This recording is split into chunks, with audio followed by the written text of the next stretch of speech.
بسم اللہ الرحمن الرحیم۔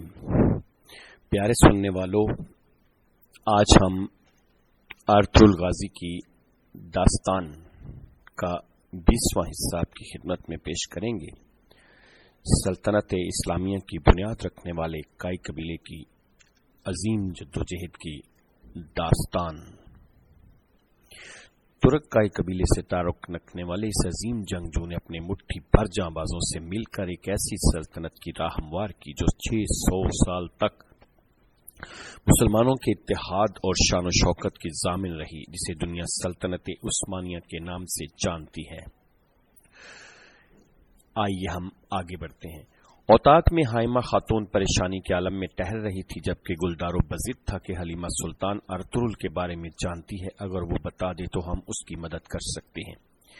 اگر میں آپ کو بتا دوں تو آپ انہیں مہردین کے بعد اس مسخرے سعد الدین کوپیک جو کہ محل میں رہتا ہے اس کے حوالے کر دیں گے۔ آپ عالیہ کی چالوں کو تو سمجھ نہیں سکتے، محل میں موجود سازشوں کا مقابلہ کیسے کریں گے؟ حلیمہ نے طنز کیا۔ حلیمہ، کیا تمہیں گلدارو بھائی اور خوشنود ماموں کی نیت پر شک ہے؟ روشنی غصے سے آگے بڑھی۔ تمہاری اور ان کی نیک نیتی کو میں اچھی طرح سمجھتی ہوں، حلیمہ سلطان نے سخت لہجے میں کہا تو حائمہ خاتون باروب لہجے میں بولی، گلدارو، سرداروں کو اکٹھا کرو، قبیلے کی ہجرت کے لیے تیاری شروع کر دی جائے۔ امی جان، کیا کہہ رہی ہیں آپ؟ یوں اچانک؟ سردیاں شروع ہونے والی، ہم کہاں جائیں گے؟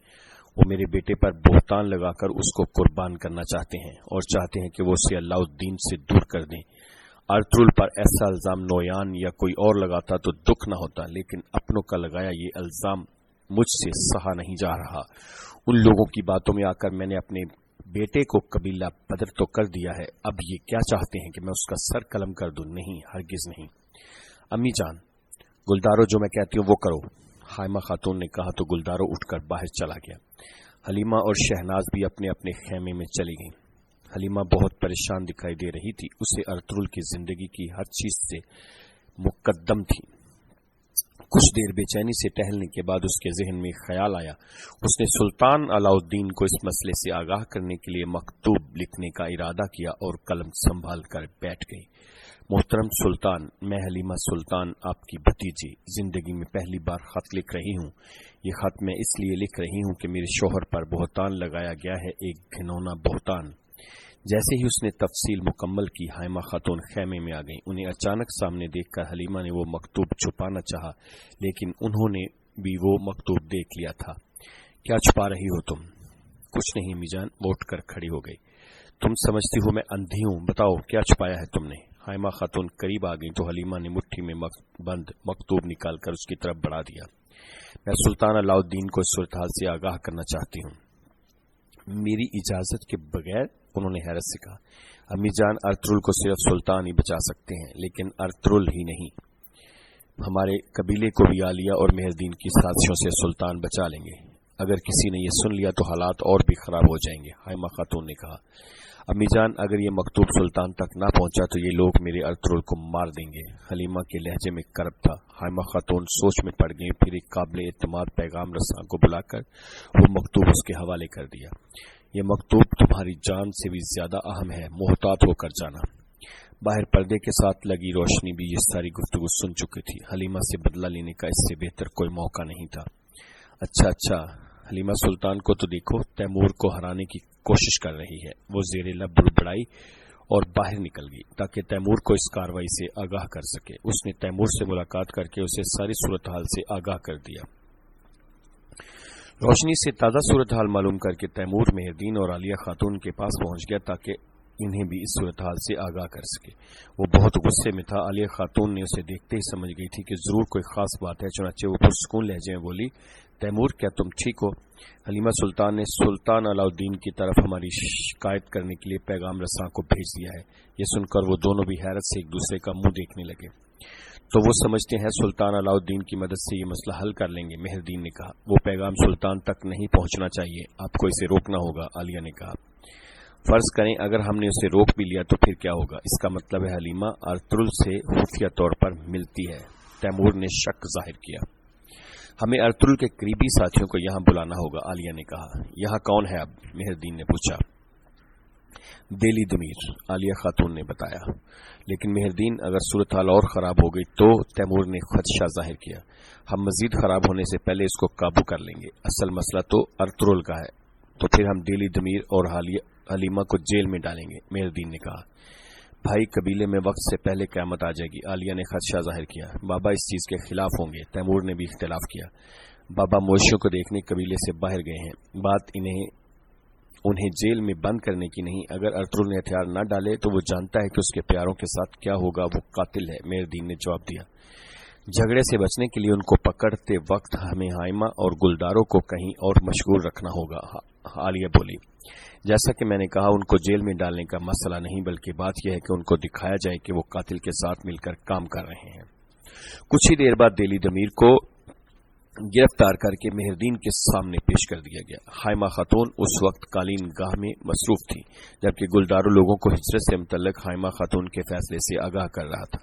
دہلی ضمیر کو پنجرے میں قید کر دیا گیا تو مہردین اس سے تفتیش کے لیے پہنچ گیا۔ تو تم ہو دہلی ضمیر، تم ہو وہ مشہور لوہار جو لوہے کو ڈھال کر تلواروں میں ایمان کی طاقت بھر دیتا ہے۔ جناب لوہے میں تو ایمان کی طاقت بھری جا سکتی ہے لیکن سیاہ دل میں نہیں، بتائیں آپ کیا چاہتے ہیں؟ دہلی ضمیر نے پوچھا۔ عدالت میں جواب۔ عدالت؟ کس کی عدالت؟ ظاہر ہے میری عدالت۔ ٹھیک ہے، سوال پوچھے میں جواب دوں گا، دہلی ضمیر نے کہا۔ اگر میں پوچھوں کہ ارطغرل کہاں ہے، کیا تم جواب دو گے دہلی ضمیر؟ ہائے آپ کا انصاف، ارطغرل کو ڈھونڈنا ہے جناب، میری طرف دیکھیں۔ اگر جناب ارطغرل نے اپنی سلطنت، روایات، اپنے قبیلے سے واقعی غداری کی ہو تو میں اس کا سر اپنے ہاتھ سے قلم کر دوں گا اور اپنے اس فعل پر ایک لمحے کے لیے بھی نہیں سوچوں گا۔ اس کے لیے نہ تم نہ تمہارے برائے نام احکامات کی مجھے ضرورت ہے۔ ارطغرل کہاں ہے؟ اس کے ساتھی نورگل روشان اور 12 سپاہی جنہوں نے قبیلے سے غداری کی اور نویان کی فوج سے جا ملے، تم نے اتنے غداروں کی تربیت کا انتظام کیسے کیا؟ دہلی ضمیر میں بہت صبر سے کام لینے والا آدمی ہوں، لیکن صبر کی بھی کوئی حد ہوتی ہے۔ میرے سامنے تم زیادہ دیر تک گونگے نہیں بن سکتے، تم ضرور بولو گے، سمجھ گئے؟ مہردین سخت لہجے میں بولا اور واپس چلا گیا۔ کچھ دیر بعد حلیمہ سلطان کو بھی گرفتار کر دیا گیا۔ ایک سپاہی نے یہ خبر حائمہ خاتون تک بھی پہنچا دی۔ رک جاؤ۔ سپاہی جیسے ہی حلیمہ کو خود قیدیوں والے خیمے میں لے جانے لگے، حائمہ خاتون نے دور سے ہی حکم دیا، چھوڑ دو حلیمہ سلطان کو، چھوڑ دو، یہ مہردین صاحب کا حکم ہے، ہم نہیں چھوڑ سکتے۔ یہ سنتے ہی حائمہ خاتون نے ایک سپاہی کی تلوار کھینچ کر اس سپاہی کی گردن پر رکھ دی جس نے حلیمہ سلطان کو پکڑا ہوا تھا۔ میں نے کہا چھوڑ دو اسے ورنہ تمہیں اپنی تلوار کا مزہ چکھا دوں گی۔ حائمہ خاتون کے لہجے میں بلا کی سختی تھی۔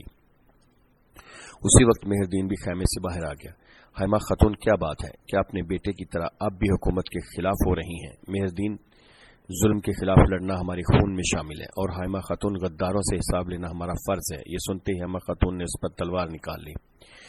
کیا چل رہا ہے یہاں؟ اسی وقت گھوڑے پر سوار سردار خوشنود اور عارف صاحب وہاں آ گئے۔ اپنی تلواریں نیچے کرو، کیا تم لوگوں کو اندازہ ہے اس کا انجام کیا ہوگا؟ سب لوگوں نے اپنی تلواریں نیچے کر لیں۔ حائمہ کیا ہو رہا ہے یہاں؟ مہردین نے دہلی ضمیر کو قید میں ڈال دیا ہے اور اب میری بہو حلیمہ سلطان کو بھی جیل میں ڈالنا چاہتا ہے۔ حائمہ خاتون نے مہردین کیا ہو رہا ہے یہ؟ سردار خوشنود نے حیرت سے اس کی طرف دیکھا۔ مہردین کیا مسئلہ ہے؟ میری اجازت کے بغیر میرے قبیلے میں لوگوں کو سزا تم کیسے دے سکتے ہو؟ سردار خوشنود یہ کس قسم کا سوال ہے؟ کیا پہلے کبھی مہردین نے کچھ غلط کیا جو آپ مجھ پر اس طرح غصہ کر رہے ہیں؟ اما حائمہ کی بہو حلیمہ سلطان نے کیا غلط کیا ہے کہ تم اسے قید کر رہے ہو؟ سردار خوشنود نے سخت لہجے میں پوچھا۔ عالیہ اور تیمور بھی وہاں پہنچ چکے تھے اور خاموش سب کھڑے دیکھ رہے تھے۔ اگر قتل میں مدد کرنے والا میرا باپ بھی ہوتا تو میں ہرگز قبول نہ کرتا۔ حلیمہ سلطان خفیہ طور پر ارطغرل کی مدد کر رہی ہے، مہردین نے بتایا۔ اگر تم ٹھیک بھی کہہ رہے ہو تو میری اجازت کے بغیر تم یہ کچھ نہیں کر سکتے۔ ٹھیک ہے، اگر سلطان علاؤالدین نے مجھ سے پوچھا کہ تم نے قاتل کو کیوں چھوڑا تو میں کہہ دوں گا خوشنود صاحب کا کام ہے یہ۔ مہردین میں جانتا ہوں تم بھرم ہو، بہت سے بہادر سپاہی قتل ہوئے، سلطان کا بہترین سپاہ سالار پکڑا گیا، لیکن ہمیں ثبوت چاہیے۔ حلیمہ سلطان اور حائمہ خاتون آپ کی پیٹھ پیچھے کیا کر رہی ہیں؟ انہوں نے سلطان سے آپ کی اور میری شکایت کی ہے، یہ اس کی جگہ جانتی ہیں، مہردین نے طنز کیا۔ حائمہ کیا یہ سچ کہہ رہا ہے؟ اگر اس کو اتنا یقین ہے تو اس کو ہی ثابت کرنے دیں، حائمہ خاتون نے کہا۔ اگر میں نے ثابت کر دیا تو کیا آپ ارطغرل اور حلیمہ سلطان دونوں کو میرے حوالے کریں گی؟ میں کروں گی، لیکن دہلی ضمیر اور میری بہو کو ابھی چھوڑنا ہوگا۔ حائمہ خاتون نے اعتماد سے کہا تو سب حیرت سے ان کی طرف دیکھنے لگے۔ حائمہ خاتون جیسے آپ کی مرضی، مہردین نے ان دونوں کو رہا کرنے کا حکم دے دیا۔ سردار خوشنود نے ان کا سارا منصوبہ خراب کر دیا تھا۔ اب عالیہ خاتون اور تیمور کو چبش کا انتظار था जिसे उन्होंने कासद के पीछे रवाना किया था। आलिया खातून ने दबे लफ्जों में तैमूर को इस बात पर कायल करना शुरू कर दिया था कि उसे अब अपने बूढ़े बाप की जगह लेकर कबीले की सरदारी संभालना होगी ताकि बिगड़े हुए मामलात को सुधारा जा सके। ताजिर अफरासियाब नई खबरों के साथ नौयान से मिलने आया था। नौयान भी उसी का मुंतजिर था। वो कबीले की अंदरूनी सूरत हाल जानना चाहता था। बताओ, क्या कबीले वाले अर्तुरुल की फांसी के हुक्मनामे को मान गए हैं? अर्तुरुल की फांसी के लिए हमें ज्यादा देर इंतजार नहीं करना पड़ेगा। उसके बाद कई सिपाही रेवड़ की तरह होंगे। फिर शायद दुनिया की सबसे बहादुर जंगजू आपकी सफों में शामिल हो जाएं। बिल्कुल अब्दुर्रहमान और हमजा की तरह, अफरासियाब ने इशारा किया। हमने बहुत सी बातें करनी है। तुम तिनगोत को तलाश करो और यहां ले आओ। नौयान ने हमजा और अब्दुर्रहमान को हुक्म दिया और अफरासियाब को अपने खेमे में ले गया। उसी शाम सिपाही तिनगोत को पकड़ लाए। तो तुम वापस आ गए? नौयान ने उसकी तरफ देखकर कहा। कहां थे तुम? मैं आपसे अलहदगी में बात करना चाहता हूं। तिनगोत, क्या मुझसे तवक्को रखते हैं कि जिन लोगों को मैंने अपनी जिंदगी सौंपी है उनसे कोई बात छुपाऊंगा? सरदार नौयान, मैं अकेले में बात करना चाहता हूं। इस बार नौयान ने सबको जाने का इशारा कर दिया। बोलो। अर्थकोश मर गया। कैसे? नौयान चौंका। मैं जंगल में था। मैंने निशाना देखे तो उनका पीछा किया, शायद उन्हें पकड़ सकूं। फिर मैंने देखा कि अर्थकोश को ले जाने वाले हमारे ग्रोह पर काइयों ने हमला किया हुआ था। तिनगोत, तुम क्या कह रहे हो? मैंने तरतकोश को कत्ल कर दिया इससे पहले कि उसे दोबारा बचा लिया जाता। कई सालों से मैं उस आदमी को पकड़ने की कोशिश में था कि उसको ओक्ताई खान के हवाले कर दूं और तुमने उसको कत्ल कर दिया। नौयान ने इसे एक जोरदार लात रसीद कर दी। अर्तुरुल, मैं तुम्हारे साथ बहुत बुरी चाल चलने वाला हूं। मैं तुम्हारा सब कुछ तबाह कर दूंगा। वो गुस्से से बुड़बुड़ाने लगा। नौयान ने तिनगोत की जान बख्श दी थी, लेकिन तिनगोत ने अभी तक उसे ये नहीं बताया था कि वो उस गार का कोई लगाने में कामयाब हो गया था जहां अब्दुर्रहमान ने अर्तुरुल से मुलाकात की थी। बाबर कबीले में वापस आ गया था। जिस वक्त वो कबीले के नजदीक पहुंचा तो चंद मंगोल सिपाही उस कासर से हलीमा सुल्तान का भेजा हुआ पैगाम छीन रहे थे जो वो कोनिया लेकर जा रहा था। बाबर ने उसे मंगोलों के चुंगल से आजाद करा लिया था और अपने साथ वापस कबीला ले आया था, क्योंकि उसका मजीद सफर करना खतरनाक साबित हो सकता था। कासिर ने उसे मुख्तसर तौर पर बता दिया था कि अर्तुरुल को कबीला बदर कर दिया गया है। कासर पर हमले के पीछे कोचाबश का हाथ था, जो अपनी नाकामी पर खुद को कोसता हुआ वापस लौट गया था। अब क्या होगा? हलीमा सुल्तान ने हाइमा से पूछा। हर चीज के लिए तैयार रहो, हाइमा खातून ने जवाब दिया। दिली दमीर भी उनके पास था। दिली दमीर, क्या हम हलीमा को इस कबीले से बाहर निकाल सकते हैं? ये बहुत मुश्किल है अम्मा हाइमा, वो किसी को बाहर नहीं जाने देंगे। उसी वक्त गुलदारो खैमे में दाखिल हुआ। वो अभी कुछ देर पहले ही कबीले पहुंचा था। तमाम हालात जानकर वो शदीद गुस्से में था। अम्मीजान, क्या सूरत हाल है? मैं थोड़ी देर के लिए गया और इतना कुछ हो गया। बेटा, सूरत हाल बहुत गंभीर है। अगर पैगाम रास्ते में पकड़ा गया तो सब कुछ जाया हो जाएगा। कैसा पैगाम अम्मीजान? गुलदारों ने पूछा। जो हमने सुल्तान अलाउद्दीन को भेजा है। काश इस जबरदस्त मंसूबे में आप मुझे भी शामिल कर लेते। गुलदारों ने सर पकड़ लिया। ये मैंने अपने चचा को भेजा है। गुलदारो भाई, अगर आप यहाँ मौजूद होते तो आपको जरूर मालूम होता। नहीं हलीमा खातून, मैं समझ गया हूँ कि तुम इस कबीले में ऐसे जाहिर करती हो जैसे तुम सुल्तान हो। तुम सुल्तान की तरह लोगों को एक दूसरे के खिलाफ खड़ा कर रही हो। हम तुमसे अपने भाई का पता पूछना चाहते हैं और तुम हमारे लिए मसाइल खड़े कर रही हो। अल्लाह हमारी मदद कर और हमारे सुपुर्द चीजों की हिफाजत फरमा, हाइमा खातून बोली। उन्हें याद आ गया था कि रोशनी इन सब बातों से वाकिफ है। ये खबर उसी ने तैमूर तक पहुंचाई थी। इसी वक्त बाबर खैमे के अंदर आ गया।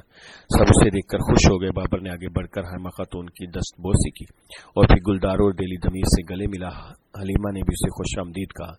कहाँ थे तुम मेरे रसीले दोस्त? दिली दमीर ने मोहब्बत से पूछा। पहाड़ों में जिंदा रहने की कोशिश कर रहा था। फिर वो हाइमा खातून से मुखातिब हुआ। अम्मा हाइमा, जुल्जान बिल्कुल ठीक है, शहीर भी ठीक है। इन्हें तलवारबाजी, तीरंदाजी और जंग के तमाम फनून सिखाए जा रहे हैं। वो शेरों की तरह हैं। और अम्मा हाइमा, मैं गंगोत को भी ले आया हूँ। गंगोत? ये सुनकर सब चौंक गए थे, क्योंकि ये वही कासिद था जिसे हाइमा खातून ने कोनिया रवाना किया था। फिर गंगोत अंदर आ गया। क्या हुआ गंगोत? अम्मा हाइमा, मंगोलों ने घात लगाकर हमला कर दिया। अगर बाबर मुझे न बचाता तो मैं जिंदा न होता। वो जानते थे मैं पैगाम लेकर जा रहा हूँ। हमारे मंसूबे दोबारा नाकाम हो गए। मुझे इजाजत दें, आप अपने फैसले खुद कर सकते हैं, लेकिन कम से कम मुझे बताने की मेहरबानी कर दिया करें। गुलदारों ने गुस्से से कहा और बाहर चला गया। उसी रात अर्तुरुल दिली दमीर से मिलने पहुंच गया। अरब साहब भी वहीं थे। दोनों ने उसका इस्तकबाल किया। अरब भाई, हम आपके मकरूज हैं। अस्तगफिरुल्लाह हुजूर, ऐसी कोई बात नहीं। जब तक आप लड़ते रहेंगे और इंसाफ के लिए लड़ते रहेंगे, हमेशा ऐसे लोग आते रहेंगे जो आपकी राह से रुकावटें हटाते रहें। आरफ साहब ने कहा। बहुत बहुत शुक्रिया। वक्त कम है, हमें अभी कार्रवाई करनी होगी। उसी वक्त बाबर भी आ गया। अर्तुल को देखते ही वो उससे लिपट गया। भाई, मैंने सुना है आपको कबीला बदर कर दिया गया है। वो अर्तुल को देखकर बच्चों की तरह खुश हो रहा था। बाबर, उन्होंने हमें निकाल दिया है, मगर हम आसमान से नाजिल हो गए। अल्लाह अल्लाह, मैं कुर्बान, अल्लाह मैं कुर्बान। बाबर उससे लिपट गया। फिर सब लोग बैठ गए। भाई, आपका हाथ। वो उसके हाथ की तरफ देखकर चौंका। एक मच्छर ने काट लिया था। अर्तुल ने कहा, भाई मैं उस मच्छर का सर कुचल दूंगा। फिक्र न करो बाबर, तुम बिल्कुल सही वक्त पर आए हो। मैं कसम खाता हूं हम काफी अरसे से काफरों से नहीं लड़े, मुझसे तो सब्र ही नहीं हो रहा। बाबर ने अपने मखसूस अंदाज से कहा तो सब हंस दिए। हलीमा सुल्तान को बताना होगा कि मैं यहाँ हूं, अर्तुल ने कहा। ये काम मैं करता हूं, आरिफ साहब ने कहा और वहां से उठ गए। दमीर उस्ताद, आप जानते हैं कि मुझे बात करने का ढंग नहीं। उस्ताद, मुझे बहुत अफसोस हुआ, शाहीना बहन का बहुत दुख हुआ। बस जो अल्लाह की मर्जी। दिली दमीर सिर्फ यही कह पाए थे। उसी वक्त हलीमा सुल्तान वहां आ गई। वो अर्तुल को देखकर पुरसकून हो गई थी। वक्त बहुत कम था, लिहाजा अर्तुल असल मौजू की तरफ आ गया। तैयार हो जाओ हलीमा सुल्तान, हम कौनिया जाएंगे, अर्तुल ने हलीमा से कहा। कौन हो? मंगोल दोबारा घात लगाएंगे जिस तरह उन्होंने कासद के लिए लगाई थी। इस बार वो ऐसा नहीं कर सकेंगे, अर्तुल ने कहा और अपना मंसूबा इन्हें बताने लगा। हर बार आप मुझे छोड़कर जाते हैं अर्तुल, इस बार मैं आपको छोड़कर जा रही हूं, हलीमा ने कहा। मेरी दुआ है तुम्हारा किसी मुश्किल से सामना न हो, अल्लाह तुम्हें खैर वफियत से वापस लाए। अर्तुल ने हलीमा सुल्तान की पेशानी पर बोसा दिया। अर्तुल के जाते ही हलीमा वापस आ गई और हाइमा खातून को सारी सूरत हाल से आगाह किया। कोनिया तो बहुत दूर है बेटी, तुम उम्मीद से हो, अपने बच्चे समेत इतनी दूर घोड़े पर कैसे सवारी करोगी? इससे पहले भेजे गए कासिद पर हमला हुआ था, सारा रास्ता खतरात से अटा हुआ है। हाइमा खातून फिक्रमंद थी। जब तक खतरनाक इलाके खत्म नहीं होते अर्तुल मेरे हमराह होंगे। अगर बच्चा अपने बाबा जैसा जंगजू बनना चाहता है तो उसको इन मुश्किलात की आदत डालना होगी। तुम्हें अल्लाह के हवाले करती हूँ, अल्लाह तुमको बगैर किसी मुश्किल के लिए जाए। हलीमा, मैं तुमसे कुछ पूछना चाहती हूँ, क्या अर्तुल अब भी मुझसे नाराज है? नहीं अम्मी जान, वो नाराज नहीं है, वो तो आपको बहुत याद करते हैं। वो जल्द से जल्द वापस आकर आपके हाथ का बोसा लेना चाहते हैं। इसी वजह से मेरा दिल जल रहा है। अल्लाह किसी के वालिदैन से उसकी औलाद को दूर न करे। अच्छा फिर अल्लाह के हवाले। उन्होंने हलीमा सुल्तान को अलविदा कहा तो वो बोली, अम्मी जान, अर्तुल साहब चाहते हैं कि मैं एक पैगाम भी आपको पहुंचा दूं, एक और राज। हाइमा मुस्कुराई। जी हाँ, क्या बात है? सारम, अर्तुल साहब ने बताया कि सारम जिंदा है। आह, हाइमा खातून ने खुद ही अपने मुंह से निकलते हुए चीख को दबा लिया। कैसे? उसे कैसे पता चला? अम्मा, आपने बहुत सब्र किया, आपको थोड़ा और इंतजार करना होगा। मजीद सवालात ना करें, वो जल्द अपने भाई को लेने जाएंगे और वापस कभी ले आएंगे। हाइमा खातून जारो कतार रोने लगी, मगर ये खुशी के आंसू थे। उन्होंने हलीमा सुल्तान को गले से लगाकर दुआ दी। मेरा बेटा सारम, अल्लाह मुझे ये खबर देने पर तेरा लाख लाख शुक्र है। यार अब मुझे एक बार फिर अपने बेटे का चेहरा देखना नसीब हो। मेरे अल्लाह अपने करम से हमें दोबारा मिला दे। वो रोई चली जा रही थी। हलीमा सुल्तान को रुखसत करके हाइमा खातून बेटे की यादों में खो गई। ज्यादा देर नहीं गुजरी थी कि मेहरदीन उनसे मिलने आ गया।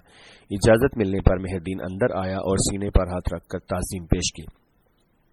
आओ मेहरदीन, क्या बात है? क्या तुम मुझसे भी तफ्तीश करने आए हो?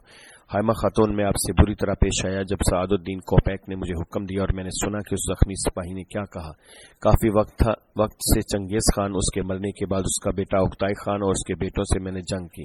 शायद मैं थक गया हूं, लेकिन जब मैंने सुना कि सुलेमान शाह के बेटे ने भी हमें नुकसान पहुंचाया है तो हाइमा खातून मुझे इसका बहुत दुख हुआ। मैं मुआफी चाहता हूं अगर मैंने कल आपका दिल दुखाया। मैं तुम्हें और इस फरीजा को बखूबी जानती हूँ जो तुम्हें सुल्तान अलाउद्दीन ने सौंपा है। मैं इसकी अहमियत से भी वाकिफ हूँ, लेकिन मेहरदीन तुम देखना इंशाअल्लाह मेरा बेटा अर्तुल अपनी बेगुनाही साबित करेगा। हाइमा खातून ने एतमाद से कहा, अगर अर्तुल खुद को हमारे हवाले नहीं करता और मैं इसे माफ कर भी दूं तो रियासत उसे मुआफ नहीं करेगी। ये जान ले, अब मैं मजीद कुछ नहीं कर सकता, मेहरदीन ने कहा तो हाइमा खातून ने उसे वापस भेज दिया। अर्तुल जिस जगह हलीमा सुल्तान के इंतजार में पहुंचा था, कोचाबश ने उसकी मुखबरी कर दी थी।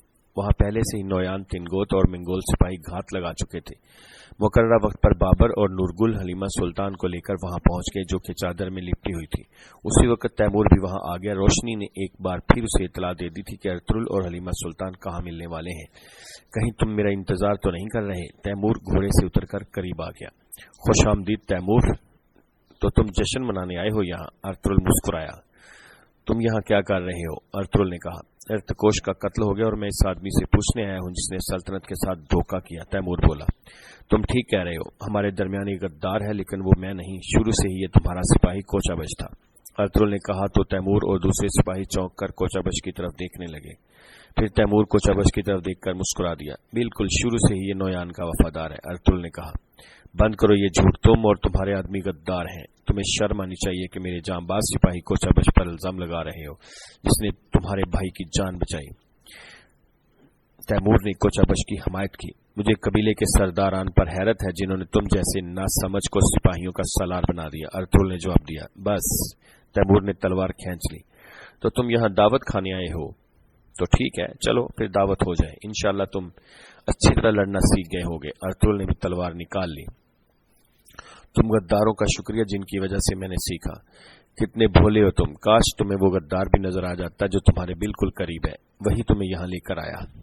अर्तुल ने कहा, बकवास करना छोड़ो और हथियार डाल दो। मुझे रोशनी खातून ने बताया कि तुम यहाँ आओगे। तैमूर ने बताया तो अर्तुल चौंक गया। अब इस झूठ को खत्म समझो अर्तुल, मर्द बनो। अगर तुमने मुझे फंसाना था तो इसमें अपनी बीवी को शामिल करने की क्या जरूरत थी। ये सुनते ही अर्तुल ने अकब में खड़े नकाब पोश को इशारा किया तो उसने चादर उलट दी। वो हलीमा सुल्तान नहीं, रोशान था। करीबी झाड़ियों में छुपा नौयान भी ये देखकर मुस्कुरा दिया था। रोशान, तुम एक बहुत अच्छी औरत बने हो, कोचाबश ने कहा लगाया। जल्द समझ जाओगे, इस गद्दार कोचाबश ने हमें यहाँ फंसाने के लिए बुलाया है। वो जल्द ही यहाँ आने वाले होंगे। अर्तुल ने इसे समझाया। बहुत हो गया। तैमूर ने आगे बढ़कर अर्तुल पर हमला कर दिया, जिसे अर्तुल ने महारत से रोक लिया। अब तैमूर मुसलसल हमले कर रहा था, जबकि अर्तुल सिर्फ उसके हमले रोक रहा था। वो तैमूर को नुकसान नहीं पहुंचाना चाहता था। तुम्हारी चोट ने तुम्हें भुला दिया कि लड़ते कैसे हैं, तैमूर ने तंज किया तो अर्तुल ने गहरी नजर से उसकी तरफ देखा। अपनी आंखें खोलो और अपने इर्द गिर्द देखो। वो मुसलसल तैमूर को समझा रहा था। कहाँ है वो मंगोल, कहाँ है? तैमूर ने चिल्लाकर कहा और अपने सिपाहियों को हमले का इशारा कर दिया। अब वो सब आपस में लड़ रहे थे। तलवारों से तलवारें टकरा रही थीं और अपनों का खून बह रहा था, जबकि करीब ही झाड़ियों के पीछे बैठा नौयान दिलचस्पी से लड़ाई देख रहा था। तिनगोत तैमूर किसी तरह भी बुरा नहीं। नौयान ने तैमूर की तलवारबाजी को सराहा। हमारा पाला इन तुर्कों से काफी दफा पड़ चुका है। तुर्क दुनिया के बेहतरीन जंगजू हैं, तिनगोत ने कहा। लेकिन जैसे एक रेवड़ चरवाही के बगैर हो, ऐसे ही तुर्क बगैर किसी रहनुमा के हैं। अगर इन्हें कोई रहनुमा मिल जाए जो जंग के मैदान में उनकी सरबराही करे तो ये शेरों की तरह लड़ेंगे। अगर हमने अर्तुल को न रोका तो इस रेवड़ का कायद बनकर इन्हें हमारे सामने खड़ा कर देगा। और अगर ये तुर्क एक मर्तबा खड़े हो गए तो फिर चंगेज खान के आखिरी सिपाही की मौत तक इन्हें कोई बिठा नहीं सकेगा। नौयान ने तज्जिया किया। हम अब इन पर हमला क्यों नहीं कर रहे? तिनगोत बेचैन हो रहा था। तिनगोत, अगर तुम एक अच्छा शिकारी बनना चाहते हो तो तुम्हारे पास इनको ललचाने के लिए ज्यादा चारा होना चाहिए। नौयान एक बार फिर उनकी लड़ाई देखने लगा, जहां अर्तुल तैमूर को अपनी आंखें खोलने की तलकीन कर रहा था। जल्द ही ये लड़ाई अपने इंजाम को पहुंच गई। तलवार तैमूर के हाथ से निकलकर दूर जा गिरी और अर्तुल ने उसके गले पर अपना खंजर रख दिया। उसके सिपाहियों ने भी तलवार की बजाय हाथों का इस्तेमाल किया था, क्योंकि वो खून खराबा नहीं चाहते थे। हम वापस जा रहे हैं, वरना हमारे हाथों से हमारे ही भाइयों का खून बह जाएगा। अर्तुल ने उसके गले से खंजर हटा लिया और अपने जांबाजों के साथ वापस चला गया। जैसे ही अर्तुल वहां से रवाना हुआ, नौयान ने तिनगोत की तरफ देखा। तिनगोत, दावत शुरू हो गई। जैसे ही उसने इशारा किया, मंगोल सिपाहियों ने ऐलान जंग कर दिया। वो तैमूर को घेरने में कामयाब हो गए तो नौयान खुद भी सामने आ गया था। नौयान, तुम? तैमूर से देखकर चौंक गया था, लेकिन सबसे हैरानकुन बात यह रही कि कोचाबश अपनी सफों से निकलकर आगे बढ़ा और नौयान के साथ जा खड़ा हुआ। तैमूर को उसकी हरकत पर यकीन नहीं आ रहा था। जब तैमूर ने कोचाबश की तरफ देखा तो उसने नफरत से जमीन पर थूक दिया। गद्दार, बदबख्त! अर्तुल, तुम ठीक कह रहे थे, हमारे बीच एक गद्दार है। तैमूर बेख्तियार बुड़बड़ाया। जब देर हो जाए तो उसके बाद तो बहुत सा हिसाब देना पड़ता है तैमूर, नौयान ने कहा। तुम्हारे जैसे बेशुमार लोगों को मैं जमीन में दफन कर चुका हूं। उसकी बात सुनकर नौयान ने कहकहा लगाया और बाछू को आवाज दी। बाछू उसकी आवाज सुनते ही दफ बजाने लगा। फिर नौयान के सिपाहियों ने इन पर हमला कर दिया। नौयान ने तैमूर का इंतखाब किया था।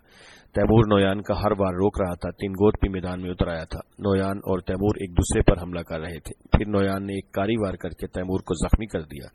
मैदान में जगह जगह तैमूर के सिपाही बेसुध पड़े थे। तैमूर में अब उठने की हिम्मत नहीं रही थी। शाबाश तैमूर! नौयान ने इसे जोश दिलाया तो वो एक बार फिर उठकर नौयान पर हमलावर हुआ। नौयान ने उसका वार रोककर तलवार घुमाई और तैमूर को दूसरी कारी जरब लगा दी। तैमूर गजबनाक लड़के, अब जाओ और बहादुर नोयान की कहानियां अगले जहान में अपने आबा अजदाद को सुनाना। नोयान ने ठोकर मारकर उसे जमीन पर गिरा दिया। तैमूर अपने होश खो चुका था और जमीन पर मट्टी की तरह बेसुध पड़ा था। नोयान ने नीम मुर्दा तैमूर पर खंजर से आखिरी वार किया और उसे एक खाई में फेंक दिया। मैं तुम्हें अब मजीद नहीं देखना चाहता। ये एक सरदार के बेटे की हैसियत से सिर्फ हुक्म चलाता था, कोचाबश ने नफरत से कहा। चलो इसकी लाश को जंगली जानवरों के लिए छोड़ देते हैं। नोयान ने खाई में पड़े तैमूर की तरफ देखा और कोचाबश को आवाज दी। कोचाबश, तुम कबीले वापस जाओगे और इन्हें तैमूर की मौत का बताने के बाद कहोगे कि तैमूर को अर्तुल ने मारा है। काई और दो दुर्गा एक दूसरे के गले पड़ जाएंगे, वो एक दूसरे की जान ले लेंगे और बाकियों की जान मैं लूंगा। जाओ तुम अब। नोयान ने उसे जाने का इशारा कर दिया, लेकिन अभी वो चंद कदम दूर गया था कि नोयान ने उसे वापस बुला लिया। तुम्हें देखकर ऐसा नहीं लग रहा कि तुम लड़ाई करके आ रहे हो। नोयान ने अपनी तलवार तिनगोत को घुमा दी और एक जोरदार घोंसा कोचाबश के चेहरे पर रसीद कर दिया। फिर कोचाबश पर घोंसों और लातों की बारिश होने लगी। कुछ ही देर में कोचाबश का हुलिया बदल गया। शाबाश, हाँ अब तुम बेहतर लग रहे हो। उसने कोचाबश को जाने की इजाजत दे दी और ताजा हवा में गहरी सांस लेते हुए बोला, बाछू ये दिन कितना सुकून वाला है। आसमान खूबसूरत लग रहा है, दरख्त, परिंदे, हर चीज प्यारी है। मगर अर्तुल हमसे बच निकला है, हम दोनों को मार सकते थे। तिनगोत ने तवज्जो दिलाई। तिनगोत, कभी कभी तुम कूड़ मगज लगते हो। अगर तुम दोनों को मारते तो सिर्फ आदमी मरते। अब अर्तुल एक जिंदा लाश है। कबीले में आग लग जाएगी, वो एक दूसरे को जिंदा खा जाएंगे। नोयान ने जवाब दिया तो तिनगोत सर हिलाकर खामोश हो गया। हलीमा सुल्तान और दिली दमीर कबीले से बहुत दूर निकल आए थे। अर्तुल ने इन्हें महफूज तरीके से निकालने के लिए ये चाल चली थी और कोचाबश को ये इतला पहुंचा दी थी कि ताकि गद्दार का इल्म हो सके। वो दोनों एक मुकाम पर आराम करने के लिए रुके थे। हलीमा सुल्तान, हिम्मत न हारो, फिक्र न करो। दिली दमीर ने उसका हौसला बढ़ाया। चचा दिली दमीर, मुझे अर्तुल साहब की फिक्र है। इंशाअल्लाह कोचाबश की गद्दारी यहाँ हो जाएगी तो हम कौनियां जाने से बच जाएंगे। इंशाअल्लाह मेरी बच्ची, इंशाअल्लाह। लेकिन इंसान की किस्मत में जो लिखा हो वो होकर रहता है, दिली दमीर ने कहा। हम अपनी आबाई जमीनों को बहुत पीछे छोड़ आए हैं हलीमा मेरी बच्ची। हमने बहुत सी जंगें लड़ी हैं मगर इस तरह की सख्त सूरत हाल कभी नहीं देखी। चचा दिली दमीर, इंशाअल्लाह जीत हमारी होगी। अर्तुल साहब को कामयाब होना होगा ताकि हम इन मसाइल से निजात हासिल कर सकें, हलीमा सुल्तान ने कहा। अचानक उन्हें घोड़ों के टापों की आवाज सुनाई दी तो वो दोनों मुहतात हो गए। चंद लम्हे बाद अर्तुल और उसके जांबाज वहां पहुंच गए। अर्तुल को सामने पाकर हलीमा सुल्तान मुतमईन हो गई थी। दिली दमीर भी खुश था। हुजूर, अल्लाह का लाख लाख शुक्र है। क्या आप ठीक हैं अर्तुल साहब? आप परेशान लग रहे हैं, हलीमा ने पूछा। हम फातेह बनकर नहीं आए, हम मंगोलों का इंतजार कर रहे थे कि तैमूर वहां आ गया, मगर मंगोल न थे। उन्हें कैसे पता चला? दिली दमीर ने पूछा। कबीले में मौजूद गद्दार से, अर्तुल ने कहा। कुछ देर वहां आराम करने के बाद वो गनी की तरफ रवाना हो गए। कोचाबश फिर बच गया, अर्तुल ने कहा। वो सुकदगार में मौजूद थे। ये बात साबित हो गई है कि गद्दार कोचाबश ही है। हुजूर, फिर हम क्या करेंगे? दिली दमीर ने पूछा। भाई, अभी कबीले चलते हैं और कोचाबश की गर्दन उड़ा देते हैं, बाबर ने कहा। इसके सिवा कोई चारा नहीं, नूरगुल ने उसकी हमायत की। खाना तैयार है, हलीमा सुल्तान ने सबको बताया। और मेरे अल्लाह, मुझे बहुत भूख लगी थी, मैं अपना ही दिमाग खाने वाला था, बाबर ने पहलू बदला। वैसे मेरे भाई, क्या तुम्हारे पास दिमाग है? रोशान ने जल कर कहा। हाँ मेरे भाई रोशान, चलो समझो मेरे पास दिमाग नहीं है, तुम्हारे पास दिमाग तो है मगर अकल नहीं है। क्या दिमाग और अकल दो अलग चीजें हैं? रोशान ने इसे घूरा। हाँ, और लगता है तुम में बिल्कुल अकल नहीं है, बाबर डट गया। बाबर, हमने तुम्हें सिपाहियों वाली लड़ाई सिखाने भेजा था मगर लगता है तुम एक तबीब बनकर आ गए हो। नूरगुल ने उसे दाद दी तो सब हंसने पर मजबूर हो गए। मैं जानता हूं जिसने सल्जोक सिपाहियों को मारा और अर्तकोश को अगवा किया, वो अर्तुल नहीं था। मेहरदीन ने इंकिशाफ किया तो आलिया खातून हड़बड़ा कर खड़ी हुई। भाई, अब क्या कह रहे हैं? आलिया, बदकिस्मती से सच यही है, इसमें कोई शक नहीं कि अर्तुल बेगुनाह है, मगर मुझे समझ नहीं आ रही कि हमें किसका फायदा होगा, झूठ या सच का, मेहरदीन ने कहा। सरदार खुशनूद भी यही कहता है, आलिया ने कहा। क्या मतलब? मेहरदीन चौंका। उसका कहना है कि अर्तुल कभी ऐसी गद्दारी का मुर्तकिब नहीं हो सकता। मैं दोनों कबीलों के सरदारों को एक करना चाहता हूं, कोई ये बात सोचे भी न कि मेरा भांजा गद्दार है। अर्तुल हमारी सोच से भी ज्यादा खतरनाक है, बशमूल सुल्तान महल में उसके बहुत से चाहने वाले हैं जैसा कि उसके मामू इस कबीले में, मेहरदीन ने जवाब दिया। उसका ना होना उसके होने से भी ज्यादा खतरनाक है, आलिया खातून बोली। हमारा काम बहुत मुश्किल हो जाएगा, मेहरदीन ने सोचते हुए कहा। मैं नहीं जानती कि अर्तुल का मसला कैसे हल होगा, मगर तैमूर और रोशनी की शादी फौरी लाजमी है। عالیہ خاتون نے جواب دیا، نتیجہ جو بھی ہو ہمیں کائی قبیلے کو اپنے زیر اثر کرنا ہوگا۔ سب سے پہلے گلداروں، پھر مجھے حائمہ کا دل جیتنا ہوگا۔ کونیا سے میں نے یہ سیکھا ہے کہ جنگیں میدانوں میں نہیں لڑی جاتی بلکہ محل کے حرم میں لڑی جاتی ہیں۔ خانہ بدوشوں کے خیمے، سلطان کا محل صحیح جنگجوؤں کے لیے دونوں خطرناک جگہیں ہیں۔ مہر الدین نے کہا تو عالیہ خاتون اس بات میں سر ہلا کر خاموش ہو گئی۔ جرگے کا آغاز ہو چکا تھا۔ سردار خوشنود اور حائمہ خاتون بھی وہاں پہنچ چکے تھے۔ سب لوگ بیٹھ گئے تھے تو سردار خوشنود نے اللہ کے نام سے کارروائی کا آغاز کیا اور بولا، اے بہادر سرداروں، مشکلات کے بادل منڈلا رہے ہیں۔ میں تمام سرداروں سے بات کرنا چاہتا تھا، آپ بتائیں آپ کیا کہتے ہیں؟ ہماری سب سے بڑی پریشانی ارطغرل کو نظر انداز کرنا ہے، وہ ابھی تک گرفتار نہیں ہو سکا۔ ایک سردار نے کہا تو سب اس کی حمایت میں بولنے لگے۔ ارطغرل کو پھانسی دینے کا حکم سلطان علاء الدین کے بات کا ہے، اگر ہم نے ایسا نہ کیا تو سلطان ہمارے قبیلے سے ناراض بھی ہو سکتے ہیں۔ دوسرے سردار نے کہا، سوچو، اگر سلطان ہم سے ناراض ہو گئے تو کیا ہوگا؟ ہم تو سلطان کے لشکر کا انتظار کر رہے ہیں کہ وہ آ کر ہمیں منگولوں سے بچائیں گے۔ ارطغرل صاحب تو ایسے غائب ہوا جیسے گدھے کے سر سے سینگ، وہ ہماری روایات اور سلطان کے انصاف سے بھاگ رہا ہے۔ مہر الدین نے گفتگو میں حصہ لیا، میرا بھائی فرار نہیں ہوا بلکہ براہ راست جنگ میں کود گیا ہے۔ گلداروں نے ارطغرل کی حمایت کی۔ گلداروں، کیا آپ ہمیں بتا سکتے ہیں کہ وہ کس کے ساتھ جنگ لڑ رہا ہے؟ پہلے وہ تیمور صاحب کے خلاف ہوا، پھر سلجوق ریاست کے۔ اس نے کافی عرصہ صلیبیوں سے جنگ کی، منگولوں سے بھی لڑا، لیکن کبھی ان کے آگے گھٹنے نہیں ٹیکے۔ آج آپ اسی ارطغرل پر الزام لگا رہے ہیں۔ حائمہ خاتون نے مہر الدین کی طرف دیکھا۔ سچی بات یہ ہے کہ ہم جاہل تھے جنہوں نے دونوں قبیلوں کو اکٹھا کیا۔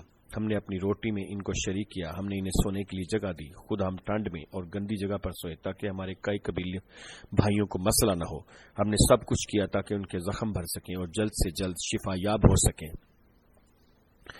ہمیں حاصل کیا ہوا؟ ایک سردار نے شکووں کی پٹاری کھول دی۔ سب خاموش ہو جائیں۔ سردار خوشنود نے ہاتھ سے اشارہ کیا۔